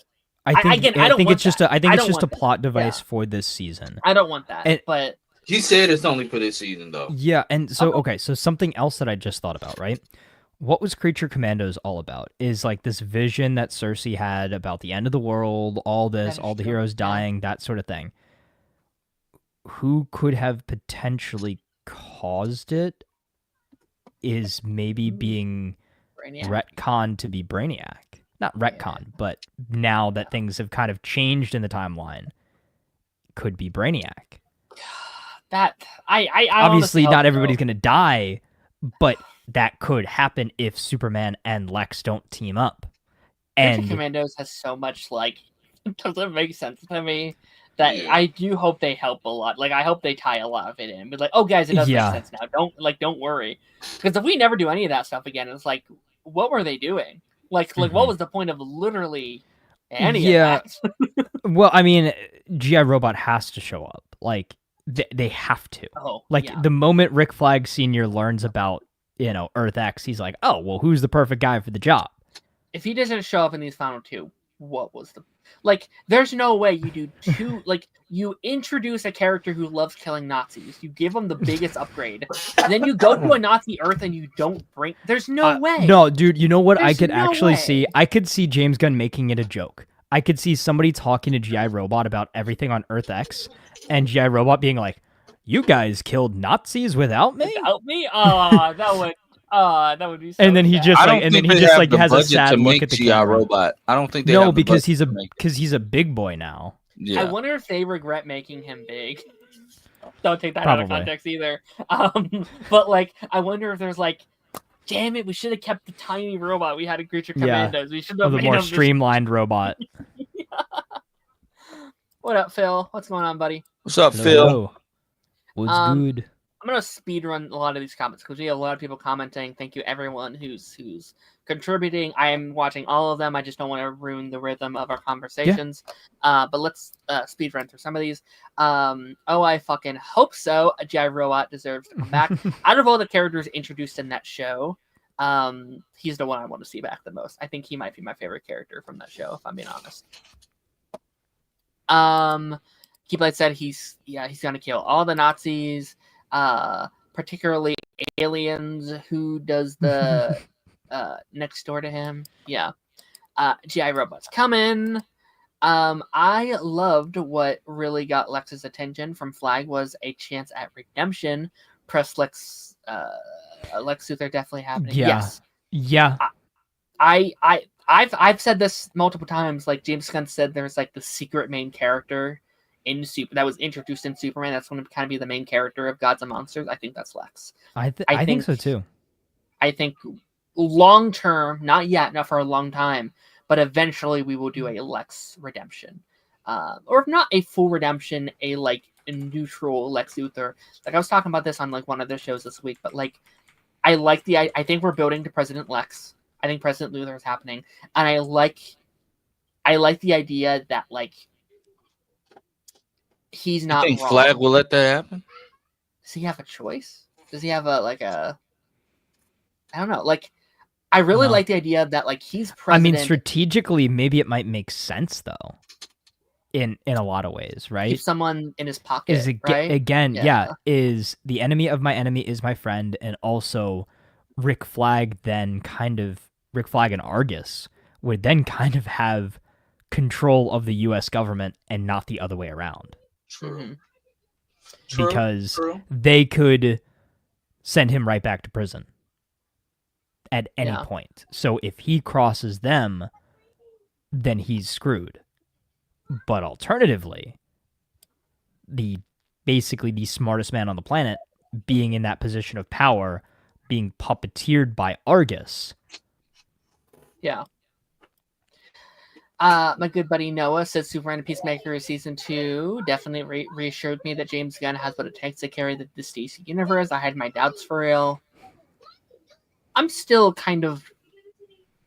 Both are kind of 50-50 for me. Like, yeah, I loved a lot of Superman, but there's stuff I didn't like. Same with the season of Peacemaker. There's stuff So, like, I'm kind of like... I'm down for a lot of it, but I also have my concerns. I am waiting for Lanterns. Lanterns is a big one for me. I need to see what the first DCU project that isn't helmed by James Gunn looks like. That is my big thing. I need to see what other flavors and styles there are involved. Because so far it's just been him.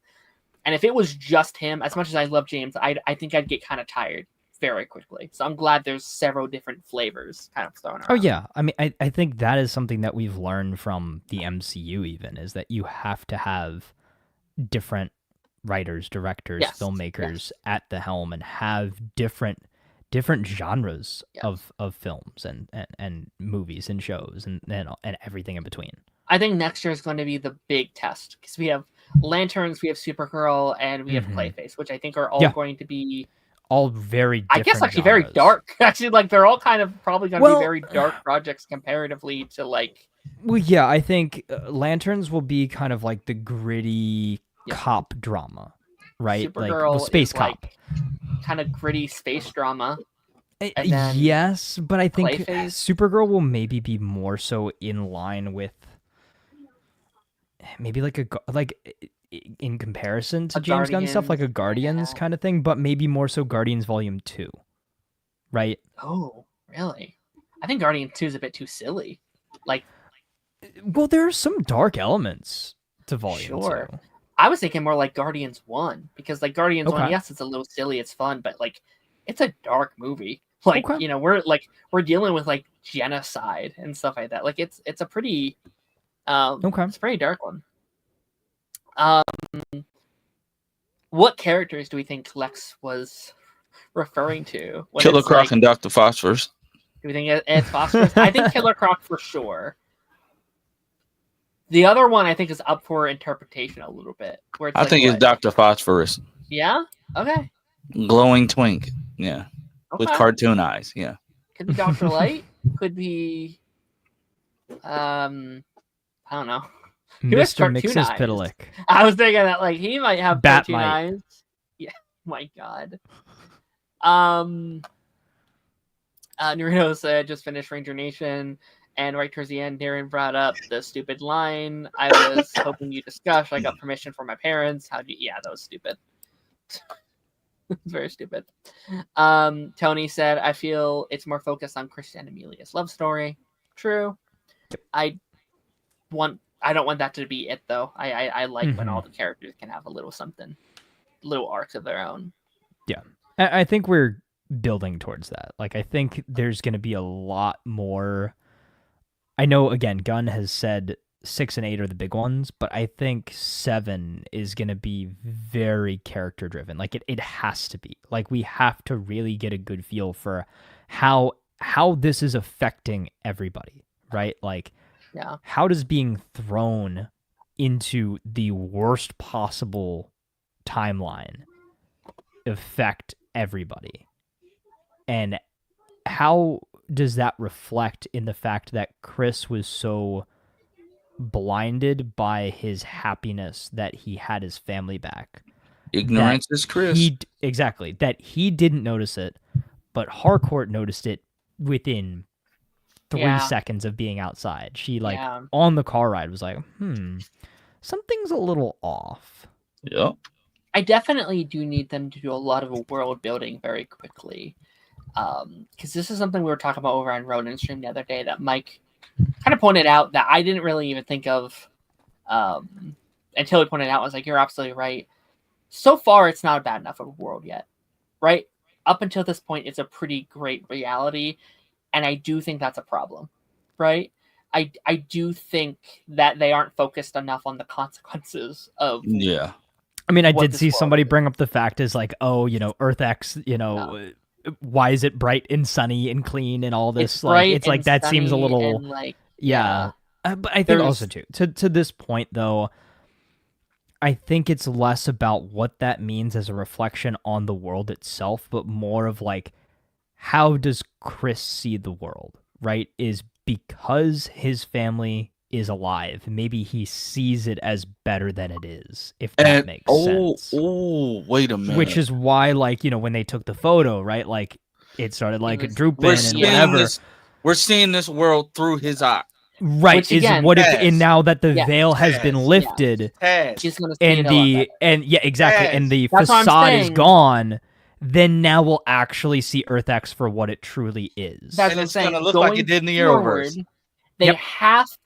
They have to do a lot of world building. They have to show how bad this world really is. Because if it's just kind of this, I think that's a big insult. I think, I know that they mean well, but also where it's like, oh, it's just kind of our world, but, these certain people aren't around. It's like, yes, that would have major consequences. Art and culture and the way we talk and the way we live our lives are different. The world is a fundamentally different place. People, I think the big one that people are kind of pointing out is like there wouldn't be a Spider-Man, right? Like Spider-Man would not exist, because of who made Spider-Man, who created the character. And you can always be like, well, it was made by a different person in this reality. But then it's like, it's like a butterfly effect thing. It's like, well, you wouldn't have the pointing name. Like it'd be, like stuff like that. Where it's like, certain things for sure would not exist in the way that they do. Darren, I'm replacing it with some Peak. Good. I freaking love that movie. I'm trying to think. I feel like we've kind of gone all over the place in terms of like the episode itself. Going back to. Oh, good. Go ahead. No, go. I was gonna say there's nothing really furthering the Prime Eagle subplot this week. So. Good. Not good. Yeah, not easily at all, honestly. No, I mean, other than him picking, he was picking through the fridge. Yeah, it's like, what, we travel through the multiverse just to pick up Eagly's shit, and he's like, you son of a bitch. No, I think, honestly, here's the thing. I think Eagly's going to save Adebayo and Economos as well. I think he's going to save both of them. No, I think Economos is dead. I think Economos is dead. They can't kill him. Well, he's not going to be able to use that hand for a while. God, what an idiot. I've loved him this season, but what an idiot. There's tons of tech. He could get a robotic hand or something. It's the fact that he's saying like a canary. God, instantly.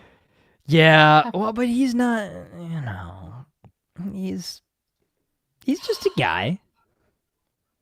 He's just a guy with no powers. Where it's like, he's like, I don't want to do this. I'm just very susceptible for like peer pressure. It's like, real, dude, real. I thought that was funny. Yeah. It's like, all right, are we all in? No, I'm absolutely not in. He didn't want to be here. I felt bad. But, he does want to be here. He just has to put on that hard coat of paint that, dismisses everybody. But, like, to go back to that Chris and Amelia scene, that, again, like, I do think that's the strongest scene of the episode. I like the bits from her where it's like, okay, so if I say I love you, you'll come back, but if I don't, you'll stay. And I think that's such a good logic because it's like, that's not fair to her to just say yes to you to save his life or to bring him back. Like, that's not fair to her. That's not a good foundation to start a relationship to be in a relationship because you feel like you have to. Terrible way to start it. And even if she does feel that way, she has not emotionally matured to a point in which she's comfortable in saying that. Yes. Even if deep down she believes that. And I think that yeah. her telling Chris to go back home is the closest we'll get to it, right? Yeah. Is because he's either like, tell me to stay or tell me to come back home. And, you know, that, again, that was her closest, you know, parallel to that. Yeah. Yeah, no, I the scene was beautiful. I love how they're, like, again, like, this show can be a little bit too silly for me sometimes, and sometimes it goes over the edge. But it seems like that where I'm like, man, you're cooking. Like, that's such a beautiful, genuine scene. Yeah. And it was directed very well, too, is something that Gunn mentioned in all the interviews that I saw with him, is he was like, usually any other director with this scene, it would just be static shot, static shot, static shot. They'd just be sitting and talking across the table, but they were getting up, they were moving around, they were interacting. There was a lot of, you know, dynamism to that scene. You can tell he directed this episode. Like, yes. He wasn't on set for most of the season. I think it's this episode and maybe 8 as well. I'm not sure. Yeah. But like there is a difference, I think, between this episode and I think he did the first episode as well, maybe. Yeah, and I think from what he said, he edits all the episodes, he writes all the episodes, but obviously doesn't direct all of them, and it's tough to have that same carry on. But it shows how strong it is when he really does direct it. And I think this scene actually reminded me a lot of the Lois and Clark stuff that we got in Superman. I think just in a lot of ways is just how deep and emotional, like how deep and emotional their, you know, just those interpersonal connection scenes and those relationship scenes are filmed and written and, you know, blocked and everything like that. Is I think that it works so well. Yeah, I agree. No, like he's really, that's always been James's strength, though, are these like these personal moments, these genuine personal moments. And again, like he just like conflicts my two like feelings when it comes to just like writing as a whole, where it's like I love when he does this and then I hate when he does these other things, and it's like he will always be a very mixed director for me. I think at its core, I think I will never, I won't say never, because I love Guardians 3 and I love Guardians 1, I love Suicide Squad, but I feel like him, like peak James Gunn, I think will very solemnly, I will love 100% all of the time. So it's going to be very interesting, kind of, again, going into some of these next couple projects to be like, okay, what do these other directors have to say and have to do and all that jazz. Do we have any kind of things that we haven't mentioned yet? I feel like we sped around a lot here. Yeah, I mean, I feel like I've mentioned kind of all the big stuff. I mean, I think the song that they used at the end of the episode was pretty good. I want to know where they're hiding all the black people. And also, Judo Master has two things against him. He's Asian and he's queer. Yeah. So I think he's like dead on sight. Like, I'm curious. Yeah, but because someone mentioned, I think Eagly makes the initial save. Oh no, that wasn't it. Someone mentioned him, but they said like he's gonna come in and save them. I think he's another one that has to have a major role, because then I'm gonna be like, so what was the point? You know, like he has to have a big. I could see him being the one saving them. Like I think he's crazy enough to just be like, I'm gonna kill all of you, like you racist fucks. I'm gonna murder you. Yeah. So I think he might almost not fit in, obviously, but like I think he might honestly do well here for at least a little while. Yeah, join the Sons of Liberty. Yeah, and like someone asked earlier, like, is there anyone else from like the Sons of Liberty that we think is involved? I think Rick Flag Jr. 100%. Like we talked about this earlier in the season. I think that reveal is going to happen next week, because there's a reason they haven't brought it back up yet. It's so clearly he's part of the Sons of Liberty, and when Chris broke into the thing, he's like, oh shit, he's going to ruin fucking everything, and he did ruin everything. Do you think there's anyone else like a part of that team? Either we've seen or we haven't seen. Like we haven't seen a Economos yet. We haven't seen an alternate Juno Master for obvious reasons. Adebayo for obvious reasons. Yeah. Well, Gunn already said that they were gonna show an alternate economist in this episode, but they didn't. Is they swapped it, like they were gonna have him be with Vigilante's mom. Yeah, was the original idea. So I don't think we're gonna see an alternate version of him. And everybody else, again, I don't think that their doppelgangers are necessarily important. Again, I think that Earth X is more so a backdrop than anything else. It is to show the theme of the season, which is obviously the grass is not always greener. We've been talking about this every single week, right? Is that just because this world has an element of something that Chris wants or thinks he wants, it doesn't mean that it is the end all be all. Is he had to go through what he did in order to become the person that he is, and it shows him now that if his dad and his brother were around, then maybe he would have turned out to be even a much worse person than he thought he was. Yeah. You know? So, I mean, I guess he probably now doesn't feel too bad about killing his alternate self. Jeffrey, I think we're getting, I think a couple are happening. I think there's 3 options right now. One, we call like reinforcements in to help the situation from our world. Like your creatures, maybe your Suicide Squad, maybe, I don't know, people are saying Nightwing. I'm not subscribing to that yet, but maybe, I don't know. I don't know where people are getting that Nightwing rumor. People keep saying it. I've seen no official source. Yeah, I was going to say, just because you keep saying it doesn't mean it's true. Yeah. 2 Nazi, like, variants, right? Are we got, we doing, like, Overman, we doing, the, like, Justice Gang, but, like, Nazis, like that kind of stuff.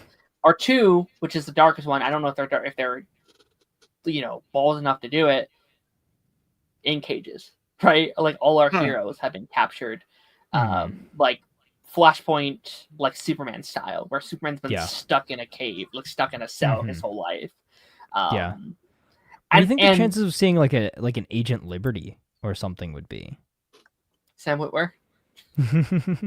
Oh, dude, I'd be It would be great to be played by Sam Witwer. Oh, dude, I'd be so happy, bro.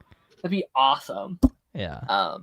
Maybe. I mean, possible, right? I don't. Yeah. I don't know much about the Sons of Liberty outside of the context of Supergirl. And what we got there. Yeah. Like that's all. Well, I'm honestly kind of thinking Vigilante is serving that Agent Liberty role.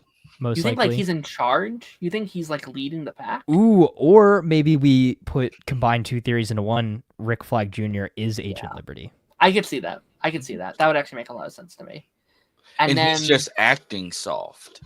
100%. I 100% think that's what we're doing. I wonder where his dad is on this world. Maybe he's a Nazi. Oh. Yeah. I think we keep him, though.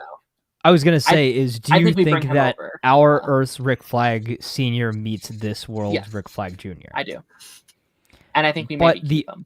But if he's such a big part of the resistance of the Sons of Liberty, unless we somehow take down the entire Nazi regime in 2 episodes, that's my worry. Why would he come over to our Earth?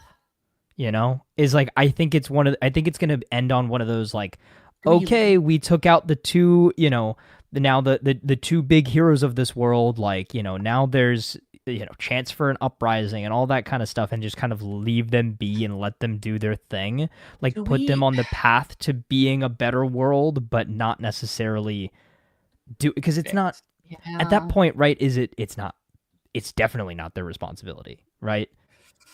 Like, Chris might have yourself though. Like, I mean, Chris made a mess.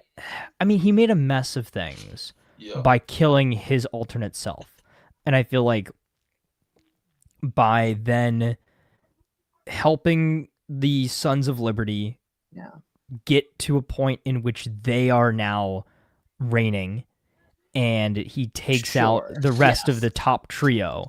Again, he's not freeing the whole world. But he's giving them the tools to then, okay, you're in a good spot. You can take it from here. You can handle it from here. It has to be something like that, because if they don't fix something I couldn't watch these characters going forward. I couldn't be just like, oh, well, we escaped. Wipe in our hands of it. We're done here. Or there's still, Yeah, it's like lock this cages. door, never to be opened ever again. People still locked in cage. Like, no, that I could not. Those would become the most unlikable characters. I was gonna say, but that would be the moral dilemma. I'm pretty sure some people are gonna be like, all right, let's just get out of here, like Vigilante. And you have to do it like what Crisis did, where like they took out the big pillars of the universe, and they were like, well, now that they're taken care of, we can overthrow them and we can change. We can fix the world. Nazi scum. I've been wanting to like this week has made me want to watch Earth X again so bad. Yeah. God, I love that. I've been thinking about that scene, the like comparison to this world and what we saw in Earth X. There's that scene when like they're taking the camps and they're on death row and they have the guns pointed at them and they're holding hands, Toy Story 3 style. It's like, oh yeah, the difference. I forgot about between that. the Crisis two. on Earth X was kind of crazy. Crisis on Earth X is dark as fuck. For the time, like it's like, okay, it's Barry and Iris's wedding. It's dark as hell, man. It is. And then the officiator gets just like vaporized. It's peak Arrowverse to me. It is Arrowverse at its peak. Dude, remember when they dropped that photo of everybody like standing together on the street? It's so good. It's like all the heroes lined up. It was insane. Okay, let me go through these last couple comments and then we'll wrap up our Peacemaker talk. By the way, Darren, do you still think we will get someone who hasn't been announced from the cast yet, like a big name casting? I think we'll get something. I have a feeling we're going to get. I think there is at least one big cameo left. If that's, it could be Creature Commandos, I guess. I'd be pretty satisfied with that. I want to know who the guy is that they're hiding in the promo. Yeah. Oh, it's one of the guys from one of Lex's scientists. No, the guy that Superman. they're talking to. The guy that they're talking to that they didn't show. There's a shot from the promo where they won't show someone's face. Yeah, that's what I'm thinking. I just think it's somebody, one of Lex's. You think they would hype it up though? They wouldn't. They wouldn't hype that up because we already saw the nerdy dude in the background. I don't know. I think it's. And why would Lex have a super secret scientist that's that jacked? I don't know. I feel like it's a red herring. Like I don't think it's anything crazy. I think it's gonna be like, oh, I recognize that guy, but it's not gonna be like something insane. Okay, maybe we'll see. I would say a reveal like that would be saved for probably the finale. Maybe. I probably still think there's a Blue Beetle cameo as well. They've kind of teased that for some reason. I wish James would have kept his mouth shut about that. Unless it is like. But it sounds like it would be more so Ted Cord than Jaime. I believe. Yeah. Maybe. We'll see. I think we might get a variation of the Justice Society. That'd be insane. That's my big Rick Flag Jr. theory. What up, Phil? Do you think Earth X Peacemaker was working with the Sons of Liberty? No. Oh. I don't think so. Definitely not. What if... No, because... Wait, but what if that was the reason why he... They weren't really trying to attack him, though. What if that's the reason, though, why he broke up with Harcourt in this universe? Yeah, but Vigilante hates him, right? Like, he said yes. that, unless that's a misdirect where it's like, I joined the Son of Liberties because Peacemaker was doing such a shit job at leading them, or something, like, like he was messing the shit up. Like, I mean, but, like, maybe he was in the process of joining in, like, again, if Vigilante's not the leader, like, how would he know that Peacemaker's, like... I don't know. Swapping sides, is like, and they talked about it in this. It's like, oh, Chris was acting really weird. He was being distant from the rest of them. He was going off and doing things and disappearing. Maybe. Okay. And and again, then that ties into the Rick Flag Jr. stuff. Is like maybe again, Rick Flag Jr. recruited him. Oh, that would be such a gut punch, wouldn't it? Oh, and is that Chris? Like, not only did Chris kill the alternate version of himself, but he actually killed a version of himself that was trying to be good, and that's why he has to stay, right? Like, it's just an element where like they're trying to escape. It's like your other half was trying to help us, and you killed him. This is on you, man. Yeah. You fucked us, bro. You have to take this spot. I like this theory. Okay. I really do. I'm feeling it. I'm on board with it. I can get down with it. I feel like maybe that's too much. Like, this is we have 2 episodes. It's too many layers. Yeah, it's too many layers to peel back in 2 episodes. This is like, I don't know if you guys haven't done Agents of Shield, right? You guys aren't on that train. No. There's a really good arc in season 4 about this, where we spend like 8 episodes in this like virtual like Nazi like world, and it's a full like arc. And I almost feel like there needs to be another like 4 to 5 episodes in this world to explore it a little bit more. Yeah, I think we're gonna end the season and wish it was 10 episodes again. Yeah. Part of me wishes they could just like continue it in season like 3. Like I kind of wish we got another season of this, but I don't think. Did you see what they said, or what Gunn has said? Is it seems like these characters will continue, but not necessarily in another show. Yeah, they Yeah. said, which I think that'll be Waller. I think Waller just makes sense. Or Creature Commandos season 2. Crisis on Earth X is a mixed bag for me. For a lot of aspects of the writing, I found there are a couple things where I'm like, yeah, that's a little weird. But as a whole, I adore it. He was an Earth X vigilante, arch nemesis. He's the reason I joined the Sun. But again, that could be a misdirect. Like I could see it was like where you can be arch enemies on the same team. You can have enemies within the same group of people. But I get it. We'll see. Mm-hmm. It's the guy with the big glasses in Superman. Maybe. Noah said it's funny how in the Arrowverse, the Earth X storyline, easily one of the darkest storylines, occurred during the Baron and Iris wedding, foreshadowing how. No. Not going to read the rest of that. Harrison said the actor from the Nerdy Guy is friends with a lot of creators in the YouTube space, and some of them have said, yeah, that's his voice, but I'm not sure. That'd be such a weird thing to hide, though. Yeah, it's again, I don't think it's as big of a deal as we think. Like we'll recognize the actor and the character, but it's not going to be anything huge, you know. Jeffrey said, yeah, I think Ted Cord got trapped over there. That would be a cool way to tie it back in. That'd be kind of fun. Yeah. That'd be kind of. Do we see the well, there's a theory. Do we see these characters again in the Blue Beetle show instead? Like is that where we see some of these guys again? Wasn't there talks that was going to be? Was that going to be animated, or is that? It is animated. It is, yeah. Okay. We saw these guys in like creatures as well. Like there's nothing. It's so weird, right? In my mind, is like it's cool to see an upgrade of like animated to live action, but almost seeing them downgraded from live action to animation seems a little like it's almost like a disservice. Upgrade. It's an upgrade. Yeah. Like yes, okay, you get more freedom with animation as far as what you can do, but I think general audiences are gonna see like, oh, well, I was watching like a live action Peacemaker. Why do I want to watch these characters in an animated show? Which I think is going to be the only thing that people don't like about the way that this new DCU is, right? Like, do you have to get through all the very rated R-ness of Peacemaker in order to understand what's happening in the next Superman movie? Yeah.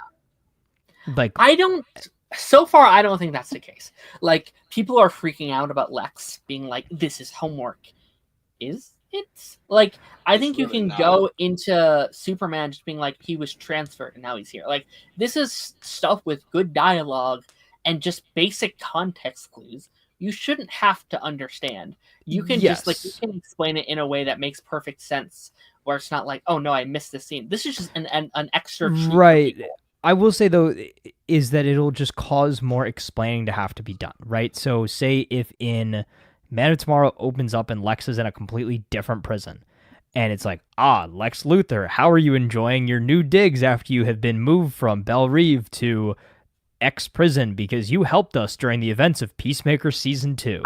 I feel like you didn't write it cleverly enough. I just think it kind of feels like context. Like, look at Daredevil season 1 to season 3. Right? Like, we just kind of find him in season 3 in this new penthouse and all this kind of stuff. We're not like, wait, how did he get here? Where did they do this and this and this? You can just assume he's got here. You can, if you're smart enough, you can just assume, hey, this happened off screen. I don't need to know every single little detail. Time jumps happen off screen. I'm not smart enough because I don't remember where he lived at in the other show.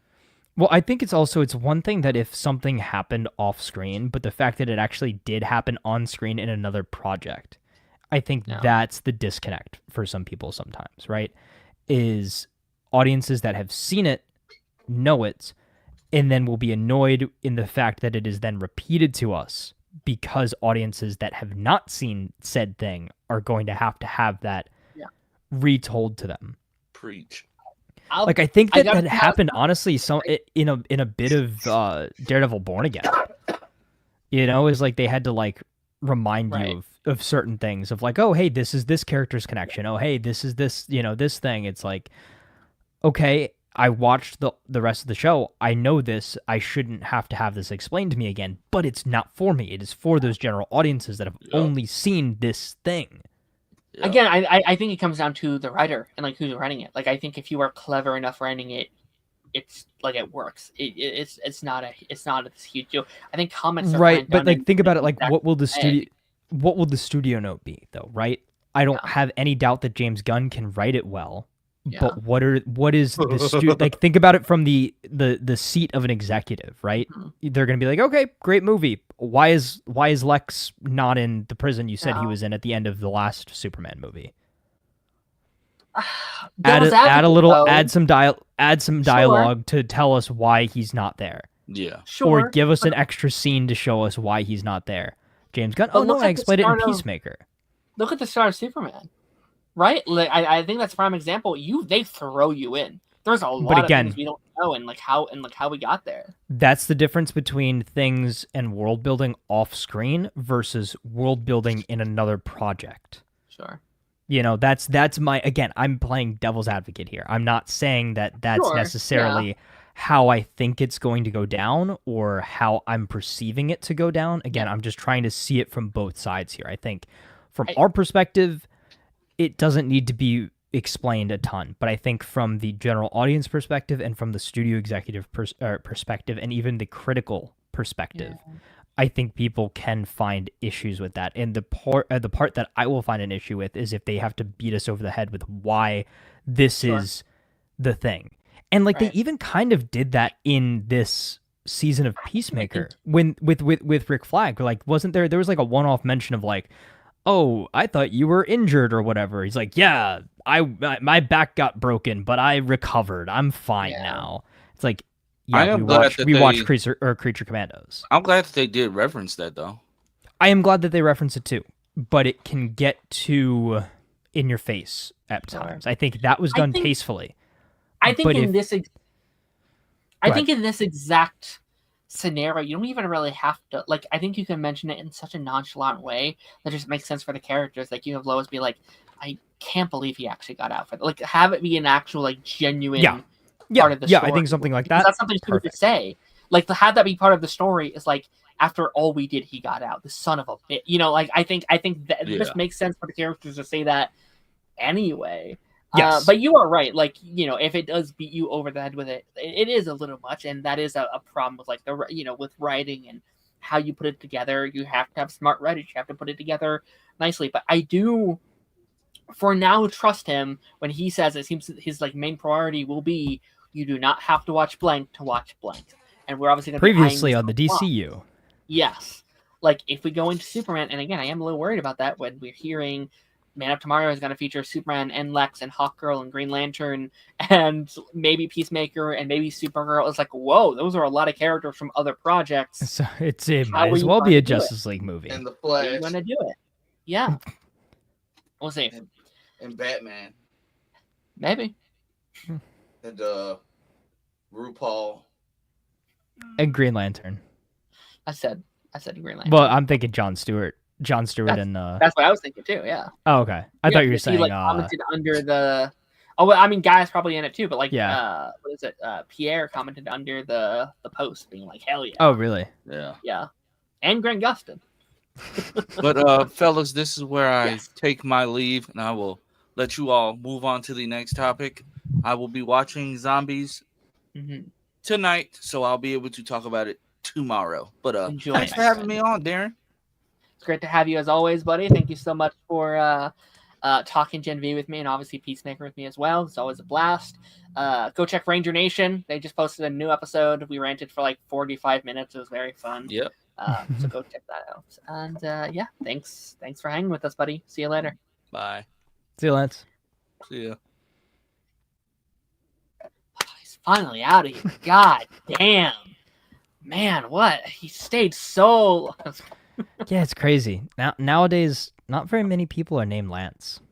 But back in medieval times, Lance is a people were great named name, Lance a by the lot. way. I knew it. I love that. Such a great bit. Love it. We'll finish with these final 2 comments and then we'll move on to zombies. Yeah. I understand Taz's perspective. This is something that occurs so often in films, but I don't think it needs to be spoon-fed to us. James Gunn is aware you don't need to be presented the entire details. Exactly. Yeah. No, I definitely agree. I think Yeah. I think we both agree, but we're just in kind of different corners of that agreeing, I guess. Yeah. It's just I'm just worried about the studio interference. Yeah. I think is too. my big Same. thing. Yeah. I But do so think far Man it of doesn't Tomorrow seem was like really they've different. been interfering though, which has been good. I'm curious. Like, I'm so curious when it comes to like when we eventually do like Justice League and stuff like that. Like, how are you going to prepare it? You know, how are you going to make it so where it's like you get everything, you get all your references and all the details you want, but also any old person can walk in and watch it as well. It's going to be interesting. I think we will get a Kyle Rayner version of Green Lantern. He's the only Green Lantern so far we haven't seen in live action, and Gunn borrowing a lot of inspiration from Justice, the 90s comics. Be cool.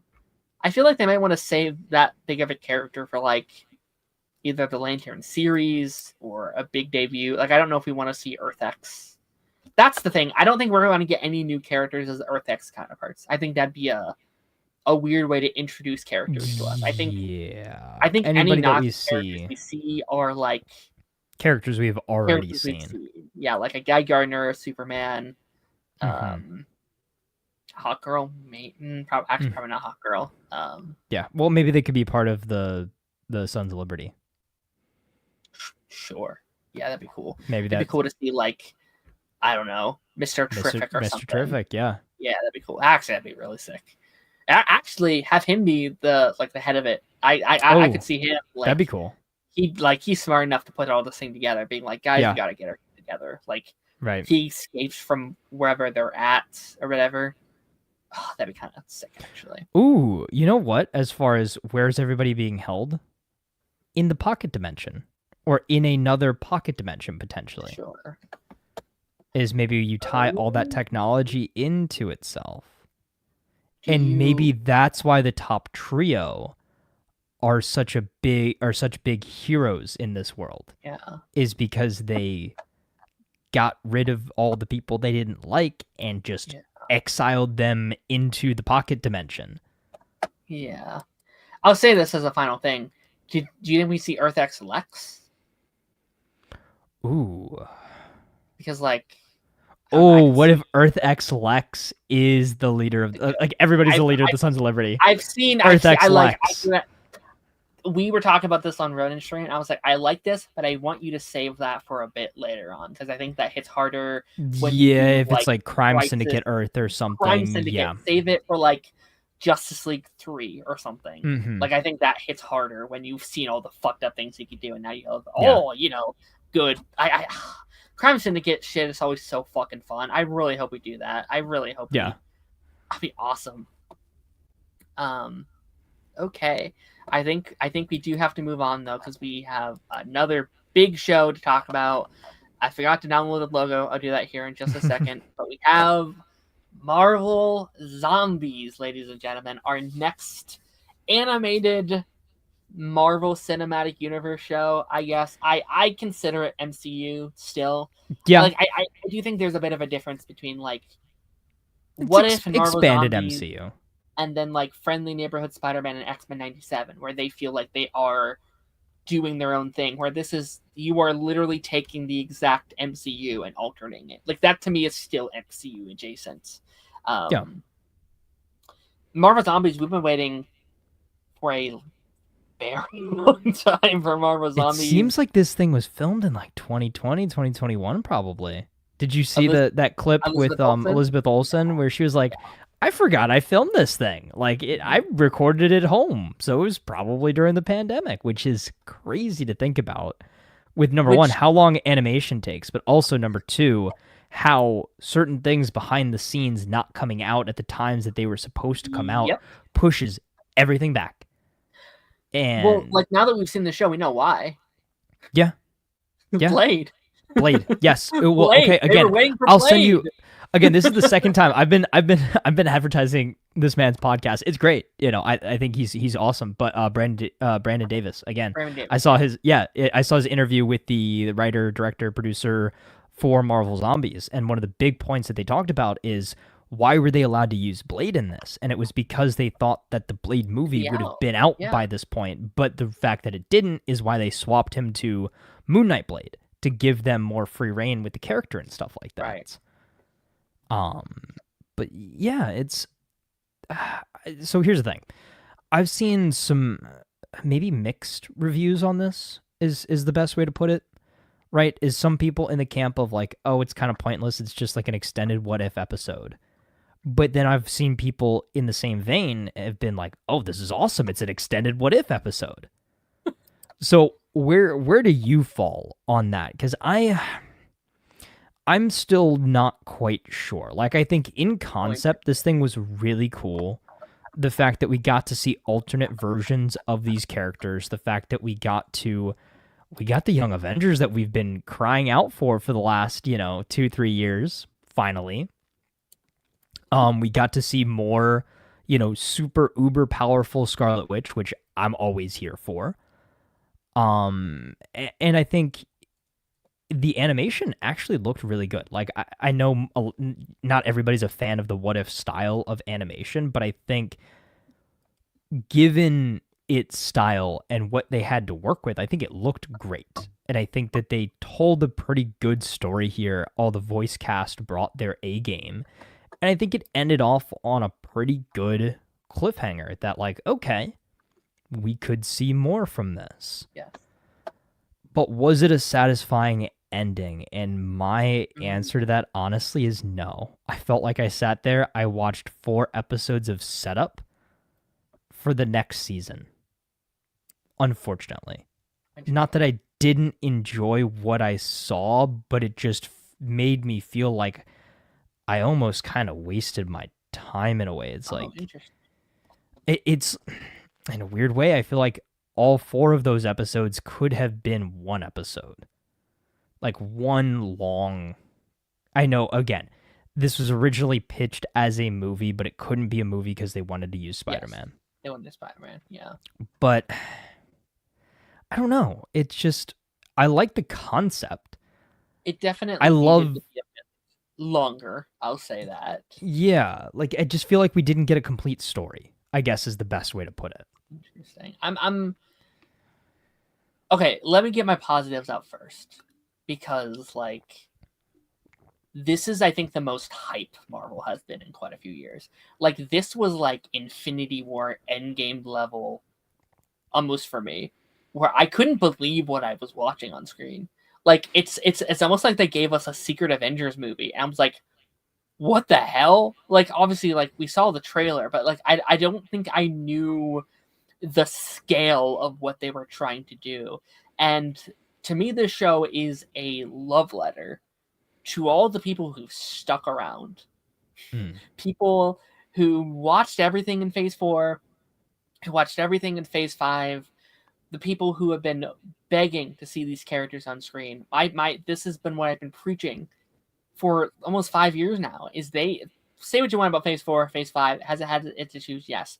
But I have loved these characters. I love the characters that they have introduced. I love Kate Bishop. I love Miss Marvel. I love Yelena and like Red Guardian and Shang-Chi and Kate. Like, I love these characters so much. And this is what I wanted Avengers 5 to be. I wanted Avengers 5 to be this moment to celebrate what we are building up to. You have spent the time planting the seeds, but you haven't harvested them. And I feel like Avengers 5 is doing that a little bit, but also it's like Robert Downey and Chris Evans and Doctor Doom and X-Men, and it's like, whoa, okay, but what about all these what about your Kate Bishops and your Captain Marvels and your, all these characters that we've been kind of waiting to see? And it feels like it's and I know it was done way before any of this had ever happened, obviously, but it feels like, hey, we know things didn't pan out, but here's a little something for you. Here's a little something to at least either hold you over, or if you never get some of these things, thanks for hanging around. Thanks for doing this with us.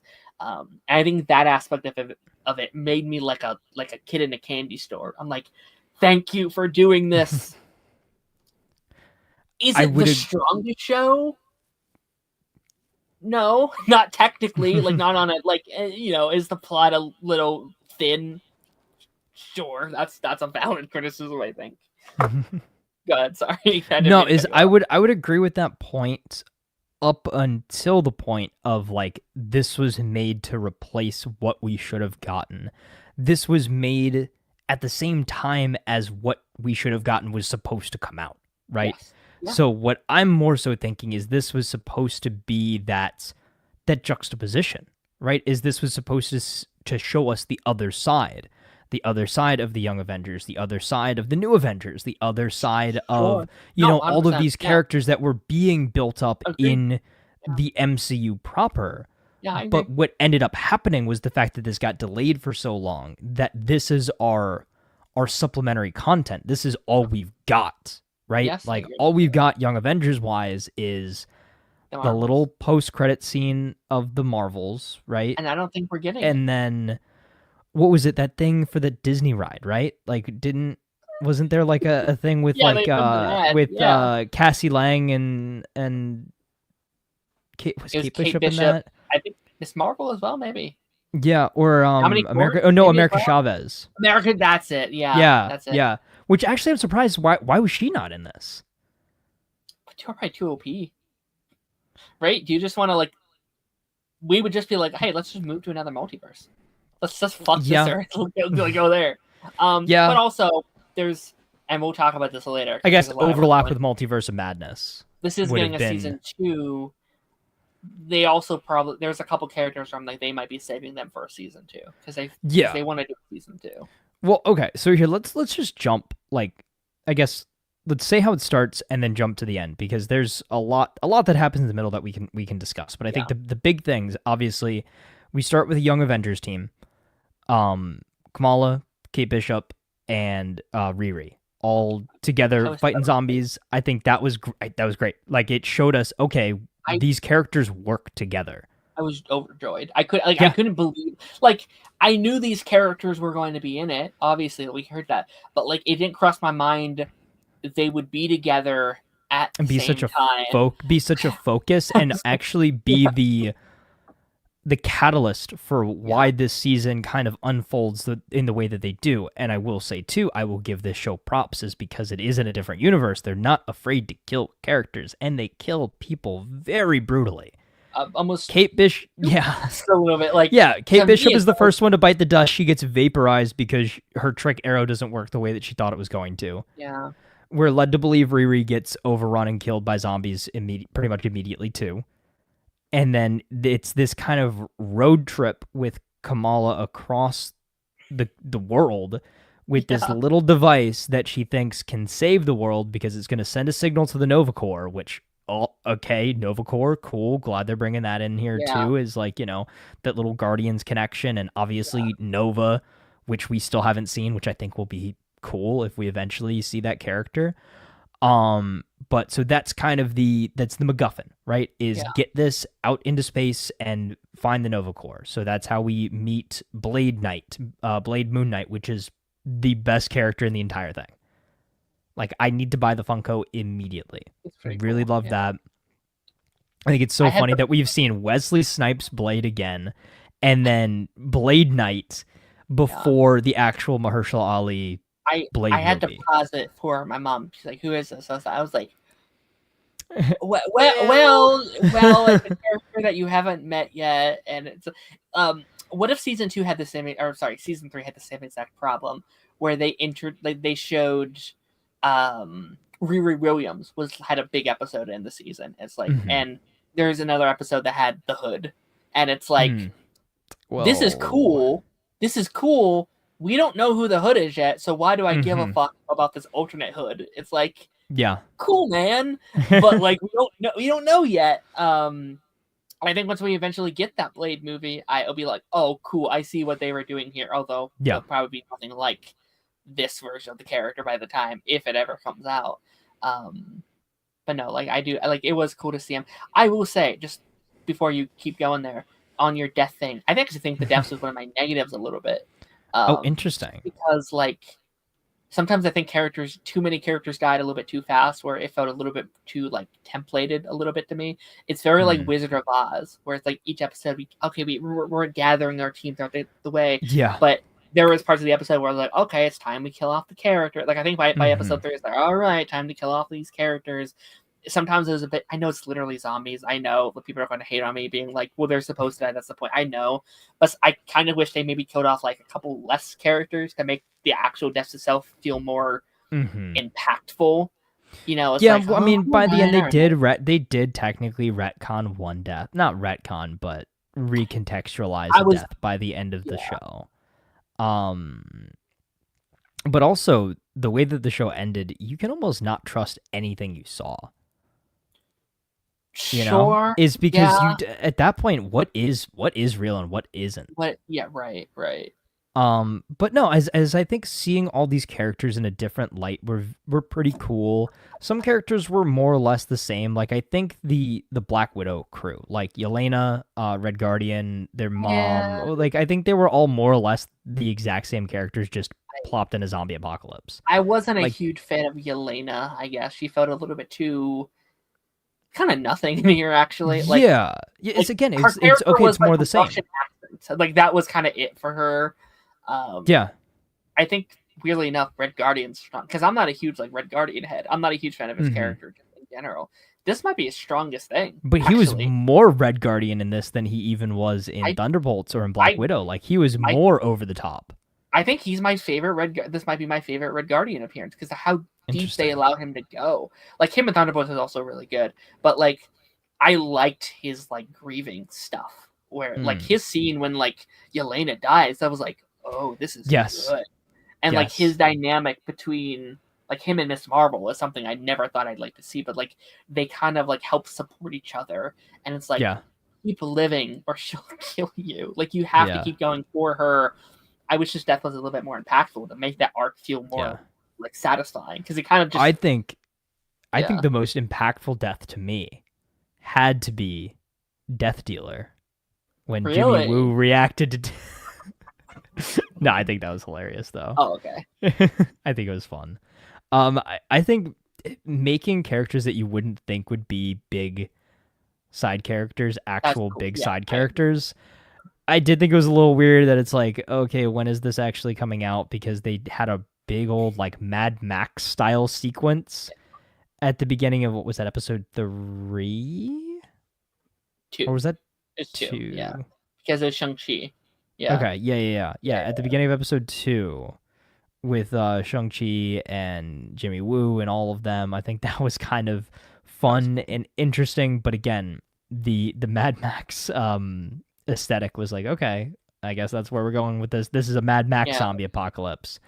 Reference to Deadpool 3. I don't know. Yeah. But just like unlikely alliances, I think were very cool. But that's kind of what the MCU is built on, right?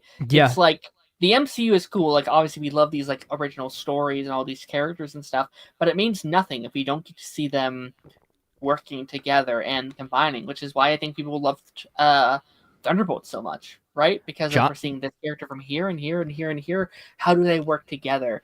And it is John Walker working for Zemo was interesting. And he got sliced in half. Yeah.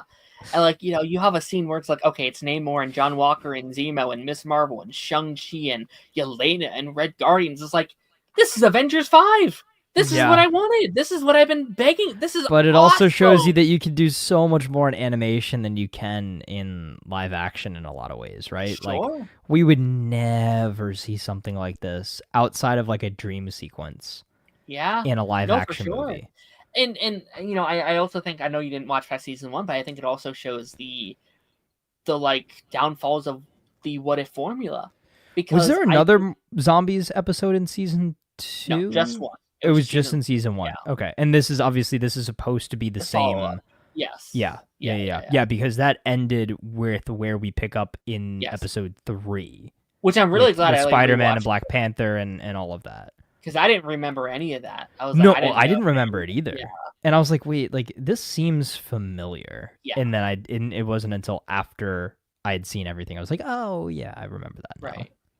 But like, I kind of wish they would give What If another shot.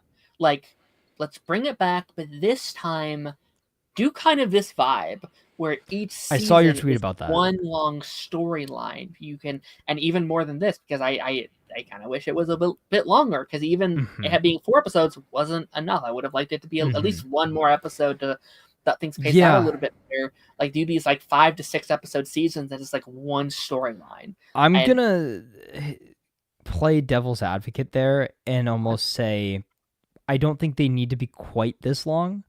I think 3 episode arcs would work. Okay. I think it depends on maybe the story. it's like 3 like 30-minute episodes, right? So that's an hour and a half. That's 90 minutes worth of content. And then you could have maybe two disconnected stories in one season. I think this in particular story is one where like it could have been 8 episodes long because there's so much they're doing. Yes. But there's other this one ones specifically. where it's like there's you don't other need that much. Yeah, no, there's one where like okay, maybe it is like a 2-part story or something. Yeah. Like I mean think about it, like Party Thor. Do we need a whole season on Party Thor? No. You don't need any like just scrap Party Thor. Like come up with and there better... was like some stuff in season 3, like when you were telling me about how season 3 went down and things like that. I was like, okay, yeah, like that didn't need to happen, or that didn't need to happen, or also pitch better episodes. Like is you consolidated a lot more. What we saw in What If, I wouldn't give a whole season to. I would obviously pick, like, okay, do the famous, like, okay, what if the other side got snapped? Give me 8 episodes of that, because that's a big, like, okay, that's a whole movie. Like, that's a whole story. Like, do stuff like that. Adapt these comic book storylines that we could never see in the MCU. Give us, like, comic accurate, like, Civil War or something, like, within the context of the... just a random example. But do stuff like that. Because I do think this does show the power of like what these kind of Elseworld stories can be if given the chance. Spider-Man this season, same thing. Told a fantastic story that we could never tell in the context of the MCU. X-Men 97, I know it's kind of a different thing. MCU could never do what that show was doing. They could never reach those heights. And I think you can with this template that I would like to see them maybe explore again in the future. Yeah, 100%. And I think it is a good proof of concept, right? Yeah. That again is like you don't have to be confined to that single episode formula. I think maybe instead of season-long stories for a lot of these things, is I think that they should be Marvel special presentations. Is in the way that we get DC animated movies, right? Yeah. We should have more Marvel animated movies. Think about here's my favorite Marvel What If story is the next Avengers. Was that animated movie with the young cast of Avengers, was like the kids of the Avengers, like picking up after I think after Ultron had like killed all of the Avengers off. Like I remember watching that a ton as a kid. Yeah. But like what is it? It's a what if story. It is, yeah. And even with that, like we've been begging for the Young Avengers. It wouldn't be what if story, but like, if we can't actually do Young Avengers, please at least give us like an animated show. An animated series, yeah, like, that would be. If you really can't do it in live action due to either budget or not knowing if it will do well, give the fans something. At least do something with that storyline, because I'm afraid about post Secret Wars with them. Right? And I would hope though that it would be a different animation style to differentiate it from What If, and to also tell the audience that it is still set in the MCU. Set in the MCU. And then we would be going down kind of the DCU route, is Creature Commandos, animated, but is connected to everything in live action, and those characters have the potential to come into live action. Yeah. If they did that for Marvel, I think that would be a great path forward. Is again, I think they need to use those special presentations wisely. They need to use the animated series wisely. They need to use Disney Plus shows more wisely. Yeah, as well. Like I keep forgetting Werewolf by Night exists. I need to watch that this Halloween. We gotta watch that. Like actually, what I'm down. what, Peacemaker will be done in 2 weeks, so maybe Ooh, that'd be the fun. week I'm down. after, because that'll be right around Halloween. Yeah, Halloween episode. And do I'm we down. and do we watch the black and white version, or do we watch the now in color? I've never version? seen the in color version. I've never done that. What I mean, I would assume that the most genuine experience would be watching the black and white version. Yeah, black and white. I was kind of like a little offended when they did the in color. I was like, why? I think it being black and white is what made it kind of cool. Like that made it like doing like creative stuff like that in the MCU is what I've been wanting from them to do. Like that is really, really good stuff. But yeah, no. I know we got kind of on a side tangent there. Yeah, side tangent. Death Dealer. Yeah, Death Dealer died. Thor. The little twist with Valkyrie bringing everybody in, and then she was like, "Yeah, look at all this food. Look at how we're having such a great life." And then Wanda shows up, and that was kind of the big change up there. And Kamala's like, something's not right. And then Wanda's like, "No, believe me, I'm a good guy." And she's like, "No, you're the queen of the dead and all this stuff." And she's like, "Haha, yes, I am evil, and everybody has been eating zombie parts." And that was such an interesting way to kill off like a big chunk of cast in that. But also to bring back Thor briefly. And I guess I kind of skipped over the beginning of episode 3. But which was obviously the follow-on from the actual end of the What If episode of Zombies. Spider-Man, voiced by the voice actor that does your Friendly Neighborhood Spider-Man, I think was a cool touch. It's so interesting though. It was in the first part too. Which voice actors they could get, or which actors they could get to voice their MCU characters, and which actors they couldn't. But it's so weird. Is like this show was in production for so long. Like even if you had some of these stand-in actors voice these characters, was there not a point where you could have been like, "Hey Tom, you're going back to playing Spider-Man, like can you voice your character?" Or like is there a legality thing around that? Is like because he is the movie Spider-Man, he's not allowed to cross over into a TV show, but the only reason they were able to use Spider-Man was because they made it a show instead of a movie. They couldn't have Mahershala Ali voice Blade either. Yeah. Well, that just makes sense. Do you want his first, do you want that to be his first appearance? Why not? Why not? I believe the voice of Khonshu was probably different. That was different. Zemo was different. I don't think it was Chris Hemsworth either here. Yeah. Which is interesting because he did What If. Chris Hemsworth did What If, but he didn't do this. Well, so no, then I think he did do Marvel Zombies. I feel like I thought I saw a different name for him. I thought it was. Let's see. I swear to God, I was like, maybe I'm wrong. I don't know. Because it sounded like him. I was actually kind of impressed. It did. Like it sounded really good. To be fair, he says they got a lot of the one line. He says "You're an Avenger now," and that was it. So maybe that's why they didn't, because it was such a small portion. They're like, we're not going to email him for this. Like, have to pay him that much for one line would be a lot. I will say, and this is kind of like another, I guess, criticism. You could tell this was done in COVID during homes. There were line deliveries that feel like they could have had another. They'd be like, do that again. I think Miss Marvel was a big one, where there's a certain way they either edit the lines or they do whatever. Where I'm like, ooh, that could have been done.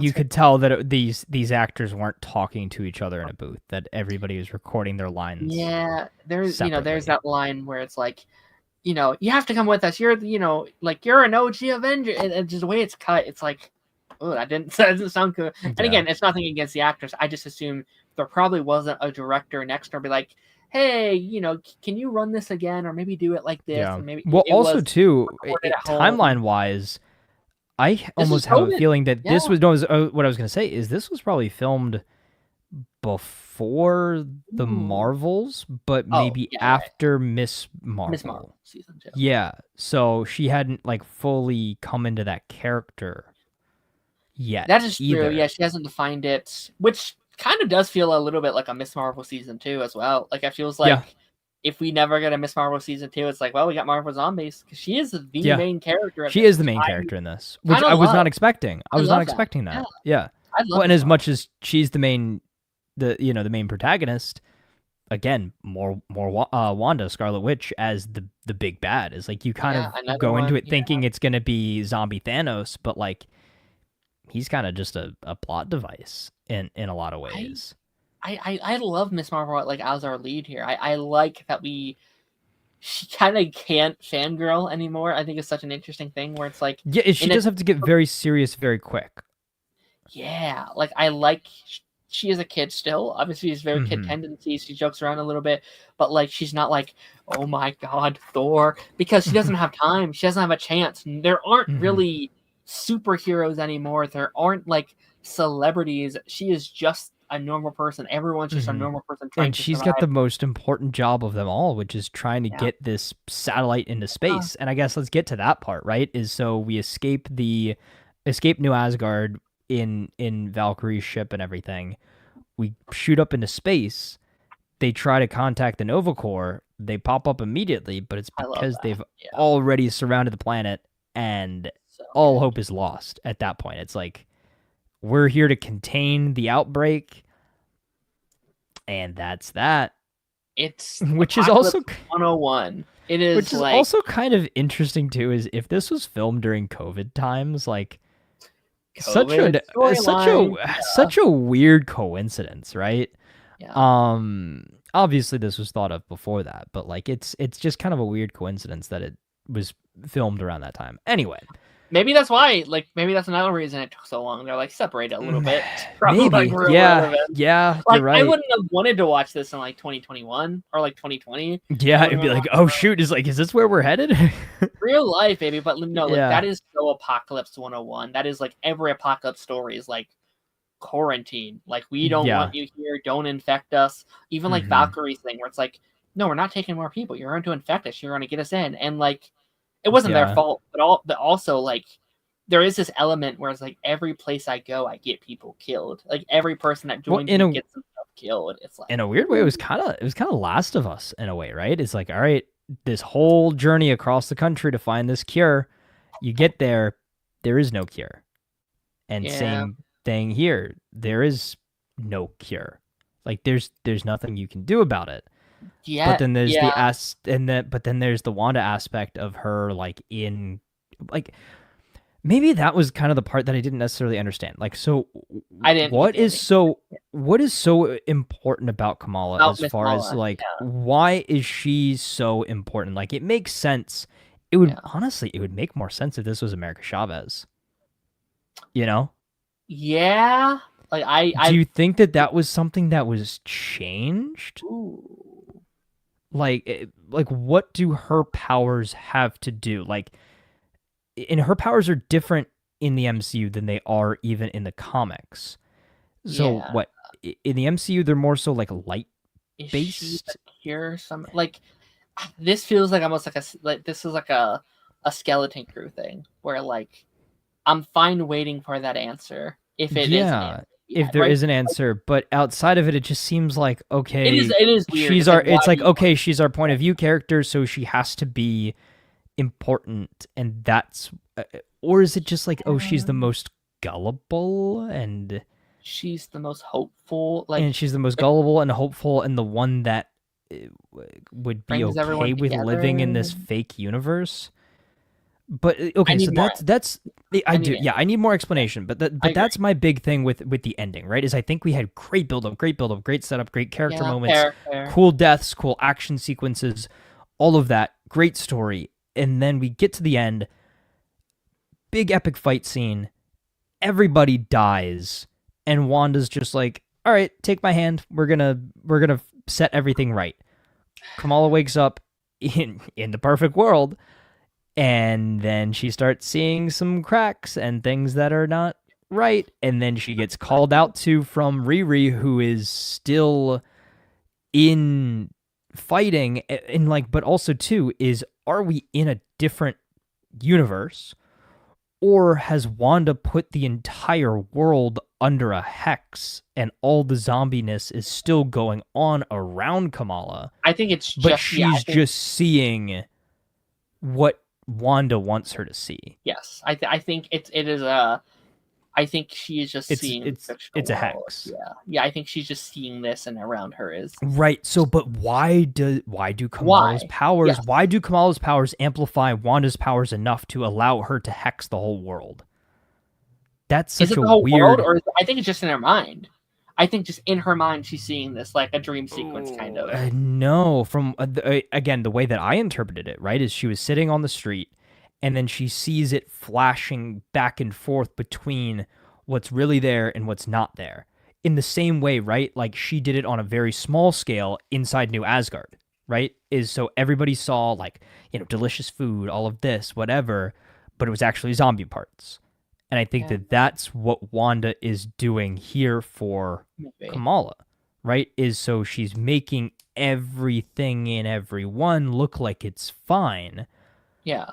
But this cheeseburger she picks up is actually a zombie head or something like that. You know what I mean? Like, I think that it maybe on a smaller scale or a larger scale. Yeah, but I think it's just her mind. Like, I don't think anyone else is seeing. I think it's just her. Like, I think it's like putting on glasses, where like everywhere she looks, it's just. Yes, like she's in augmented reality, for a lack of a better term. It's like VR. Yeah. Yes. So, but the fact that we see Riri calling out to her, fighting zombies in that area, I think they are in the same area. I think they're right next to each other. Yes, I agree. I agree with that. Yeah. Because if it was just in her mind and her calling out to her, well, maybe that is true too. And like maybe just her body is just like chilling somewhere and she's doing all this in her mind. And it's like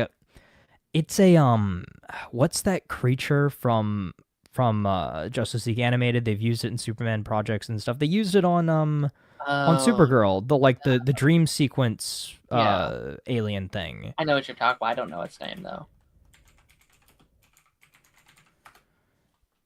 What is it? The Black Mercy is what it is. Sure.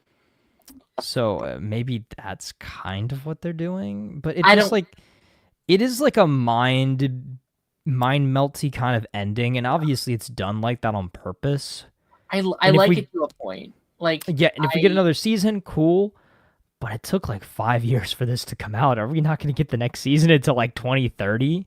I think it would come out a lot sooner. I think they were waiting for like the Blade stuff. I think it was just sitting there like on the shelf for years. Well, Blade, and we needed Ironheart to be out. We needed, you're right, Kamala's story to kind of be where it was. They're probably hoping to see for, what we were doing. Avengers stuff. Yeah. Thunderbolts, because this would not have been as impactful without Thunderbolts. I don't think. Right. A couple people in the comments are talking about like the mutant of it all. That would be interesting. Like, I don't think this would work because of Namor, right? But like, what is in this continuity? She's the only mutant, and she needs the mutant gene. I was gonna. You're right. Is maybe that's why Kamala was so important to Wanda, because Wanda is technically a mutant as well, and maybe they are really like the only two mutants in the MCU or in the MCU. Namor is the only other one that I would push back on, because Namor is technically, they've said he's a mutant, which I don't really I still don't really like that. I think that's kind of like, they say it so like, he's a fish, don't worry about it. It's like wait, because he was like what, the second mutant in canon? I don't know, but like they could change that, be like she's well, I mean, I think WandaVision kind of retcons Wanda to be a mutant, right? Without them saying it. Isn't like because she was.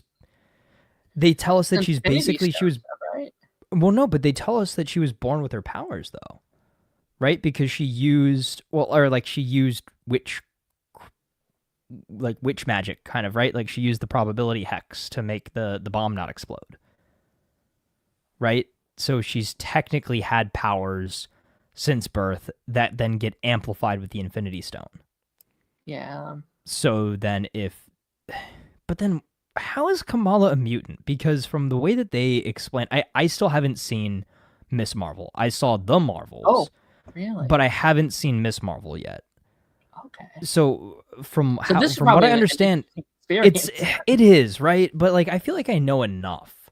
But like so her bracelets, right? That's her source of powers. If she doesn't have the bracelet, she doesn't have any powers. How is she a mutant?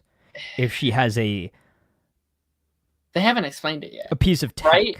Like the show just ends being like her friend has this like device. It's like I think you're a mutant, Kamala, and it's like bum, bum. That's how it ends. Well, And I don't address it in the Marvels. And it's so then like, so then her being a mutant is maybe where her stretchy like comic book powers I come think- from, and then the bracelets are If like, I remember are the correctly, light powers.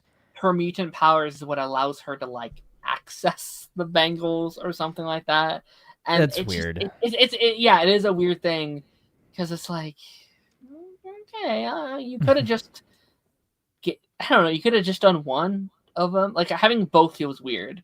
Like you could have had her mutant ability just gives her access to use those powers, or the bangles. Yeah, it's like why do we? Yeah, it's like why do we have to have two an artifact and a power? Yeah, it's a lot. Yeah, that would be like saying, okay, Tony Stark can do all the Iron Man things without the Iron Man suit, but he also but also needs the Iron Man suit. Like, right. Like, okay. Yeah, I don't know. I need. I don't know, because I don't think we're getting a Miss Marvel season 2. I don't know if we're seeing Miss Marvel again anytime soon. Yeah, I don't know. So I think at the end of the day, I really did enjoy this. I enjoyed it a lot. I Yeah. just think that I saw this sentiment a lot. Is if this had come out 3 years ago, it would have been peak.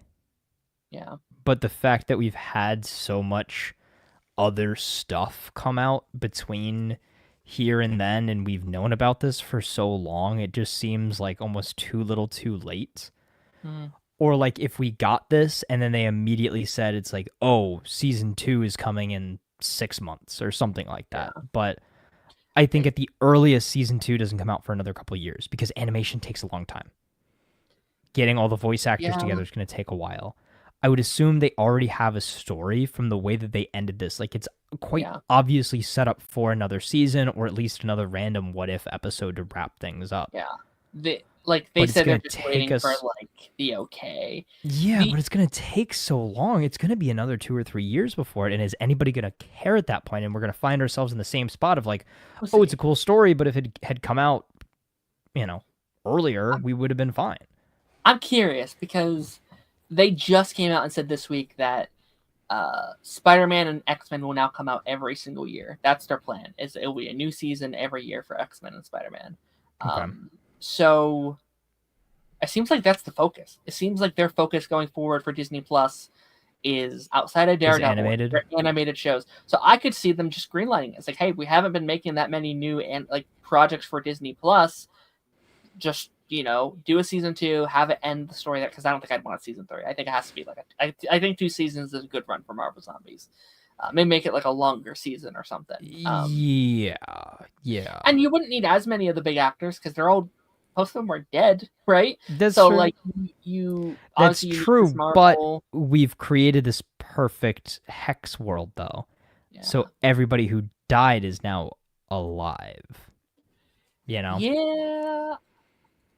All right, let me read through some comments here. And then there's, I know we're heading on. Are we thinking, chat? Are we thinking too hard about this? Like, are we looking way too deep into it and just like not sitting back and just enjoying what we have? I enjoyed the hell out of it personally. Like, I had a great time with it. Yeah. But in the way that I think since we haven't got a thing like this in a long time, I was able to enjoy it. Not everything can be this, right? Like this was like a good piece of sweet candy. Is it good for me? Not necessarily. I don't want this every day. But since we haven't had an Avengers movie in I don't know, 6 years, I fucked with it a lot. I enjoyed it a lot. I don't love Avengers Endgame either, but I kind of have a lot of my issues a slap on the wrist because it's whatever. It's Avengers. I can deal with a couple of the things that don't make sense to me, or the things I don't love as much. Yeah. Hyperion says, "Give me my voice Century in Marvel Zombie season 2." Okay, let's bring this up because this is something I want to talk about. Cast for season 2, because I was going down the list. There's not a lot of people left. If we're assuming that the end of the season, that most of those characters are dead, right? Like, let's just go under that assumption. You have Miss Marvel, you have Riri. Who is left? We have Century. Century's left. Bucky. Cassie. Bucky's dead. Oh, is he? He died in the first episode. Bucky and Sam are both dead. Okay. Obviously Steve is dead. We have Cassie still out there. I think there's a reason they haven't like talked about her whatsoever, about like her existence or what's going on with her. Fantastic Four and X-Men. Yeah, like okay, so like if we're bringing in multiverse, right? Are we able to tap into multiverse stuff? Then that's another can of worms. Like, can we bring in like the X-Men 97 guys, like Fantastic Four? Like, that's a question if we dive into that. Again, are we doing again, like America? Like, if we bring in America who hasn't died yet, we could maybe do that. Like, we could bring in Fantastic Four. Noah brings up like what I was going to say next. What is Matt Murdock dead? We have not touched on, for obvious reasons, any of our Defenders guys. What if that's how we get Defenders back? Right? We get Matt Murdock, Iron Fist, Luke Cage. Could Luke Cage be bit by a zombie? That's true. Could he be immune because he got impenetrable skin? But that's what I'm wondering. Is he immune? Is he immune? Yeah. Well, I mean, there was that one episode. What did they do? There was that one episode of season 1 or season 2. Yeah, that he got shot basically with like a kryptonite bullet. Yeah. Punisher would be awesome. Yeah. I kind of would love. Oh, it should be the War Machine Punisher. Speaking of which, we still have not seen War Machine. War Machine has not appeared in any, which is kind of crazy. He hasn't appeared in any of it. But War Machine is alive. I'm pretty sure potentially certain Guardians are alive. Do we know if Quicksilver is dead or alive in this? I assume he's dead. World. I mean, he could be, but I'm going to assume everything up until the zombie apocalypse is still canon to the MCU. So I think Age of Ultron would still. I'm going under that assumption because we haven't heard otherwise. But I'm pretty sure we haven't seen Quill, Drax, Mantis, someone else I'm forgetting. But like that, Gamora. because it depends. I think Thanos would have still dropped her, right? So okay, so wait, when That's the is stone, right? when in the time? Yeah, I was gonna say when in the timeline Did it start? does Infinity this? War. Yeah. The start Okay, so of it's War. Yeah, like Bruce wakes up and like everyone's gone. Like, you know, like after he like fell from the sky, he's like, "Where is everybody?" It starts at the point where like it's like him and Tony taking on the like Thanos's group of people, and instead like there's a portal opens up and it's like Tony, Doctor Strange, and Wong as zombies. So it's like that moment in Infinity War. okay. And it kind of goes from there, and then it's like a 5-year time jump or something. Yeah. Okay. Natasha. We haven't seen Natasha, have we? No. Where was she? But canonically, is she Oh no. She dead? died. She's dead. No, she's dead. She died with the rest of the Avengers. Because there's a scene in the first episode where like it's like the original Avengers. It's like Steve, Nat, Tony, Clint, and like Ant-Man bites them on like the neck. Hank bites them, and that's how it starts with them basically. Yeah. So yeah, and that's dead, I think. Interesting. What about Lucky the pizza dog? Sure. Probably dead. But speaking of it, I think, you know what death I think got me the most? The Rocket and Groot death. Oh yeah, dude, That they was got brutal as fuck. vaporized. Yeah. They got vaporized. Yeah, I couldn't believe it. Yo, what about Mephisto? Where's Mephisto in this world? Yeah, I mean he's busy with all those new dead bodies, all those souls, right? Yeah, true. Like he's staying busy. Death from. Oh, hold on, Agatha. What's Agatha up to? That would be interesting. I'd actually kind of Okay. be really down for that. Billy wouldn't Okay. exist in this timeline, right? Billy and Tommy wouldn't No. exist. And Vision would be dead. Vision died in episode 1. Yeah. Yeah, I guess we haven't seen Pepper. That would be kind of cool, actually. Yeah. That'd be interesting. Morgan Stark would not be born Would yet. not. Yeah. Because that Morgan would have Stark was never happened. created. Yeah. Unless Pepper was... Pepper wouldn't have been pregnant, right? No, is there any chance that of seems like that happened in the 5-year time. In the 5 jump. years, yeah. Okay. Yeah. Just making sure. They did say that, Jeffrey. Okay, I'm gonna try and scroll up and get a couple of these comments because I've been neglecting them. Yeah. Yeah. Go for Again, it. guys, thank you so much for all the support in the stream. Yeah, you It's guys have really been popping off tonight. You guys have been doing great. Thank you so much. Oh, final thing though, I do want to mention thoughts on the Black Panther of it all and how they handled that. I think that was as tasteful as you could do it. I think Yeah. it's great to still include this character that you put in there originally. I think that it worked by Yeah. not having another voice actor step in just Yeah. yet. works Outside of for the now, fact that yeah. it works for now. Outside of the fact that obviously you have a different Spider-Man, obviously you have different voice actors for other Yeah. characters, but this one's more delicate. So I think that again they did what they felt would be the most respectful by having the character in there, by having him do something massively heroic and going out in a good way. I think eventually they are going to have to recast him. Not necessarily They in just keep canon. Not they are necessarily in canon. I mean, like in general, Mm-hmm. because I think I don't want the character to die in all media going forward. I would like to see him in games and other animated projects that aren't necessarily even connected to the MCU. Zombies is not the time to do that though. Zombies, I don't want his first appearance to be in Marvel Zombies. You know who I'd love to voice Black Panther, like in a game or something? Who? Kratos. Boy, That'd be great, honestly. maybe. That would work. I mean, he couldn't do the Kratos voice, but Yeah. what's his name? What's the actor's name? I don't know. It's rumored he's going to be the one to play him in like the live action show. Like, Wait, really? like he's playing like that rumor, but he's like Christopher Kratos. Judge. Christopher Yeah, Judge. He's good. But like, there is something kind of pretty He's- awesome. He's 60, so he could play like Black Panther's father Yeah, if they they were already like have- rebooting. yeah, yeah. I know if they were like Ultimate rebooting Universe. everything. Yeah. But there is something kind of cool that like he single-handedly defeated Thanos. Like there's something so badass about that. That like Yeah. no one's done that on screen. I don't think. Well, Black Bolt did, I guess, in Strange too. But Yeah. okay, let me run through some of these. Zombie Apocalypse started with Janet being a zombie, which I did really enjoy that element of it. I thought that was smart, having it be this like quantum realm virus. I thought that was cool. Yeah. That was smart to me.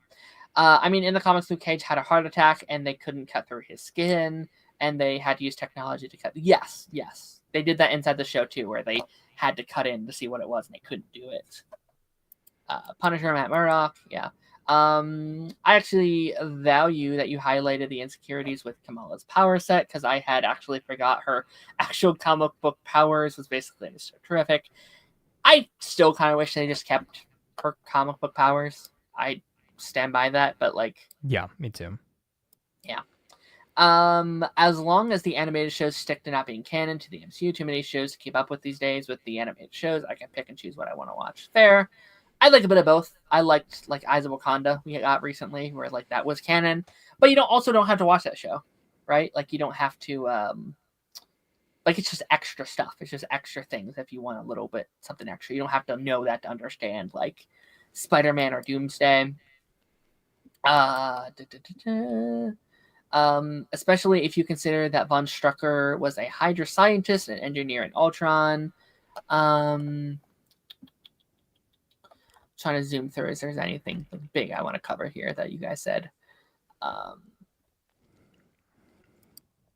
Maybe a season 2 will explain it. So I do want a season 2. I'd like a season 2. Were they building another team of like what if multiversal characters in season 2 and 3, like they did in season 1? Is that something that could potentially, like, the Watcher could intervene? Like, did we even get any of the Watcher in this? Was there was he in the background? Okay. There's such a blink and you miss it shot. I definitely missed it. It was like, not gonna lie, I was tired when I watched this, and I may or may not have faded in and out of consciousness a couple times. It was such a, like, I looked it up after I was finished, like, what shot it was, and I played it. I didn't see it at first. I was like, what? I knew where it was. I still didn't see it. But it's like a blink and you miss it, like such a subtle. But he has officially appeared in every animated show that they've done for Marvel Studios, which is exciting. That's cool. Yeah. I love that a lot. Let's talk about this. I saw Disney canceled that project in between Doomsday and Spider-Man. Did you see this? What?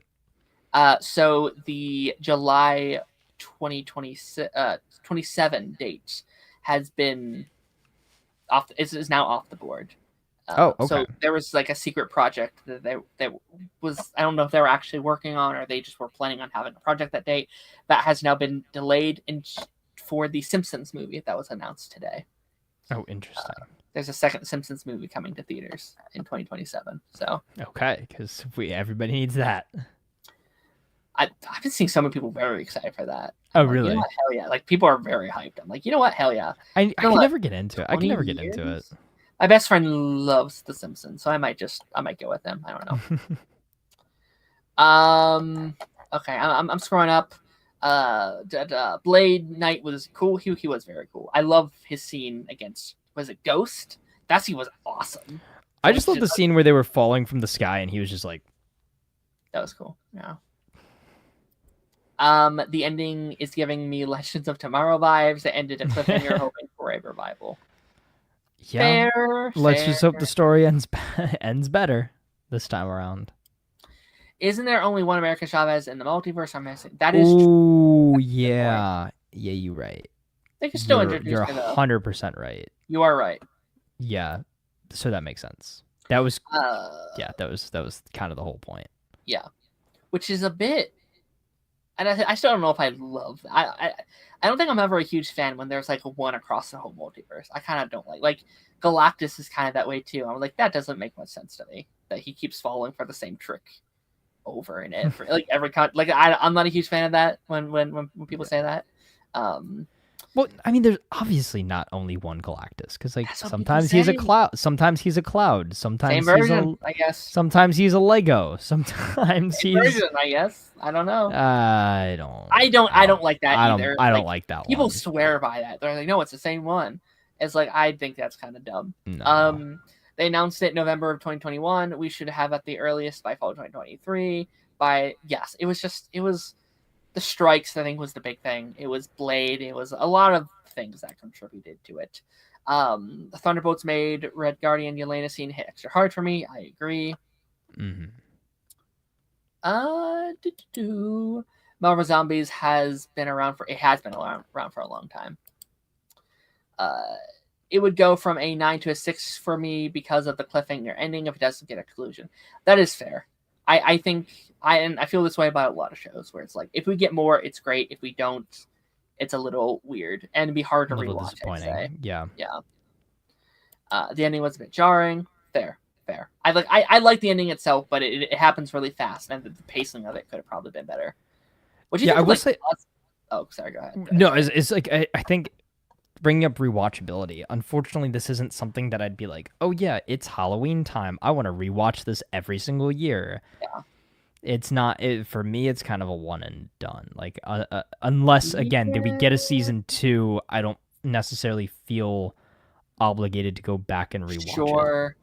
Like in the moment, it's really fun. But yeah, I'm not like I need to watch. Like it's really fun, and I like it a lot. There's probably scenes I'll watch again. There's like moments where I'm like, that's awesome. I think episode 2 is my favorite. I loved the like Namor shit. Like, and I think like honestly, like everything in episode 2 just felt like Avengers to me. Like you having this group come together over here, and then this one come together over here, and then they're met by like group like villain C, and then how you have like Namor's army coming up from like awesome stuff. Like I thought 2 was kind of incredible in that aspect of it. So I can see me watching that one again. But yeah, no, that's fair. I definitely think the What If animation has improved too.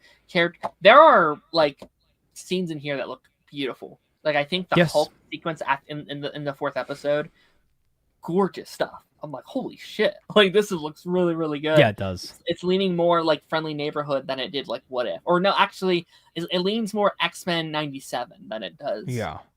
What If, which X-Men looks beautiful. I love what they did in that show in terms of like the animation. Okay, I think unless anything else comes in, I think that's all. Yeah, I think I have here.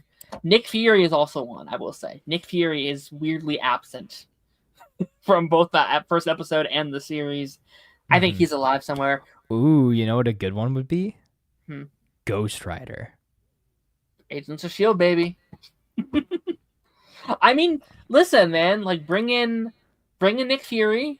Bring in Agent Coulson. Could be really cool. Especially like if we're doing like Agents of S.H.I.E.L.D. lore. He's currently like a robot, so like can't be bit. That'd be cool. Yeah. Everyone from like Werewolf by Night you could do. Can we get like, what is it, like a Man Thing? That'd be awesome. Can he be bit? I don't know. I hope not. Like, that'd be scary. Yeah, like a lot of those guys would be really cool. Be really interesting. But with that being said, we are heading on our 3-hour mark.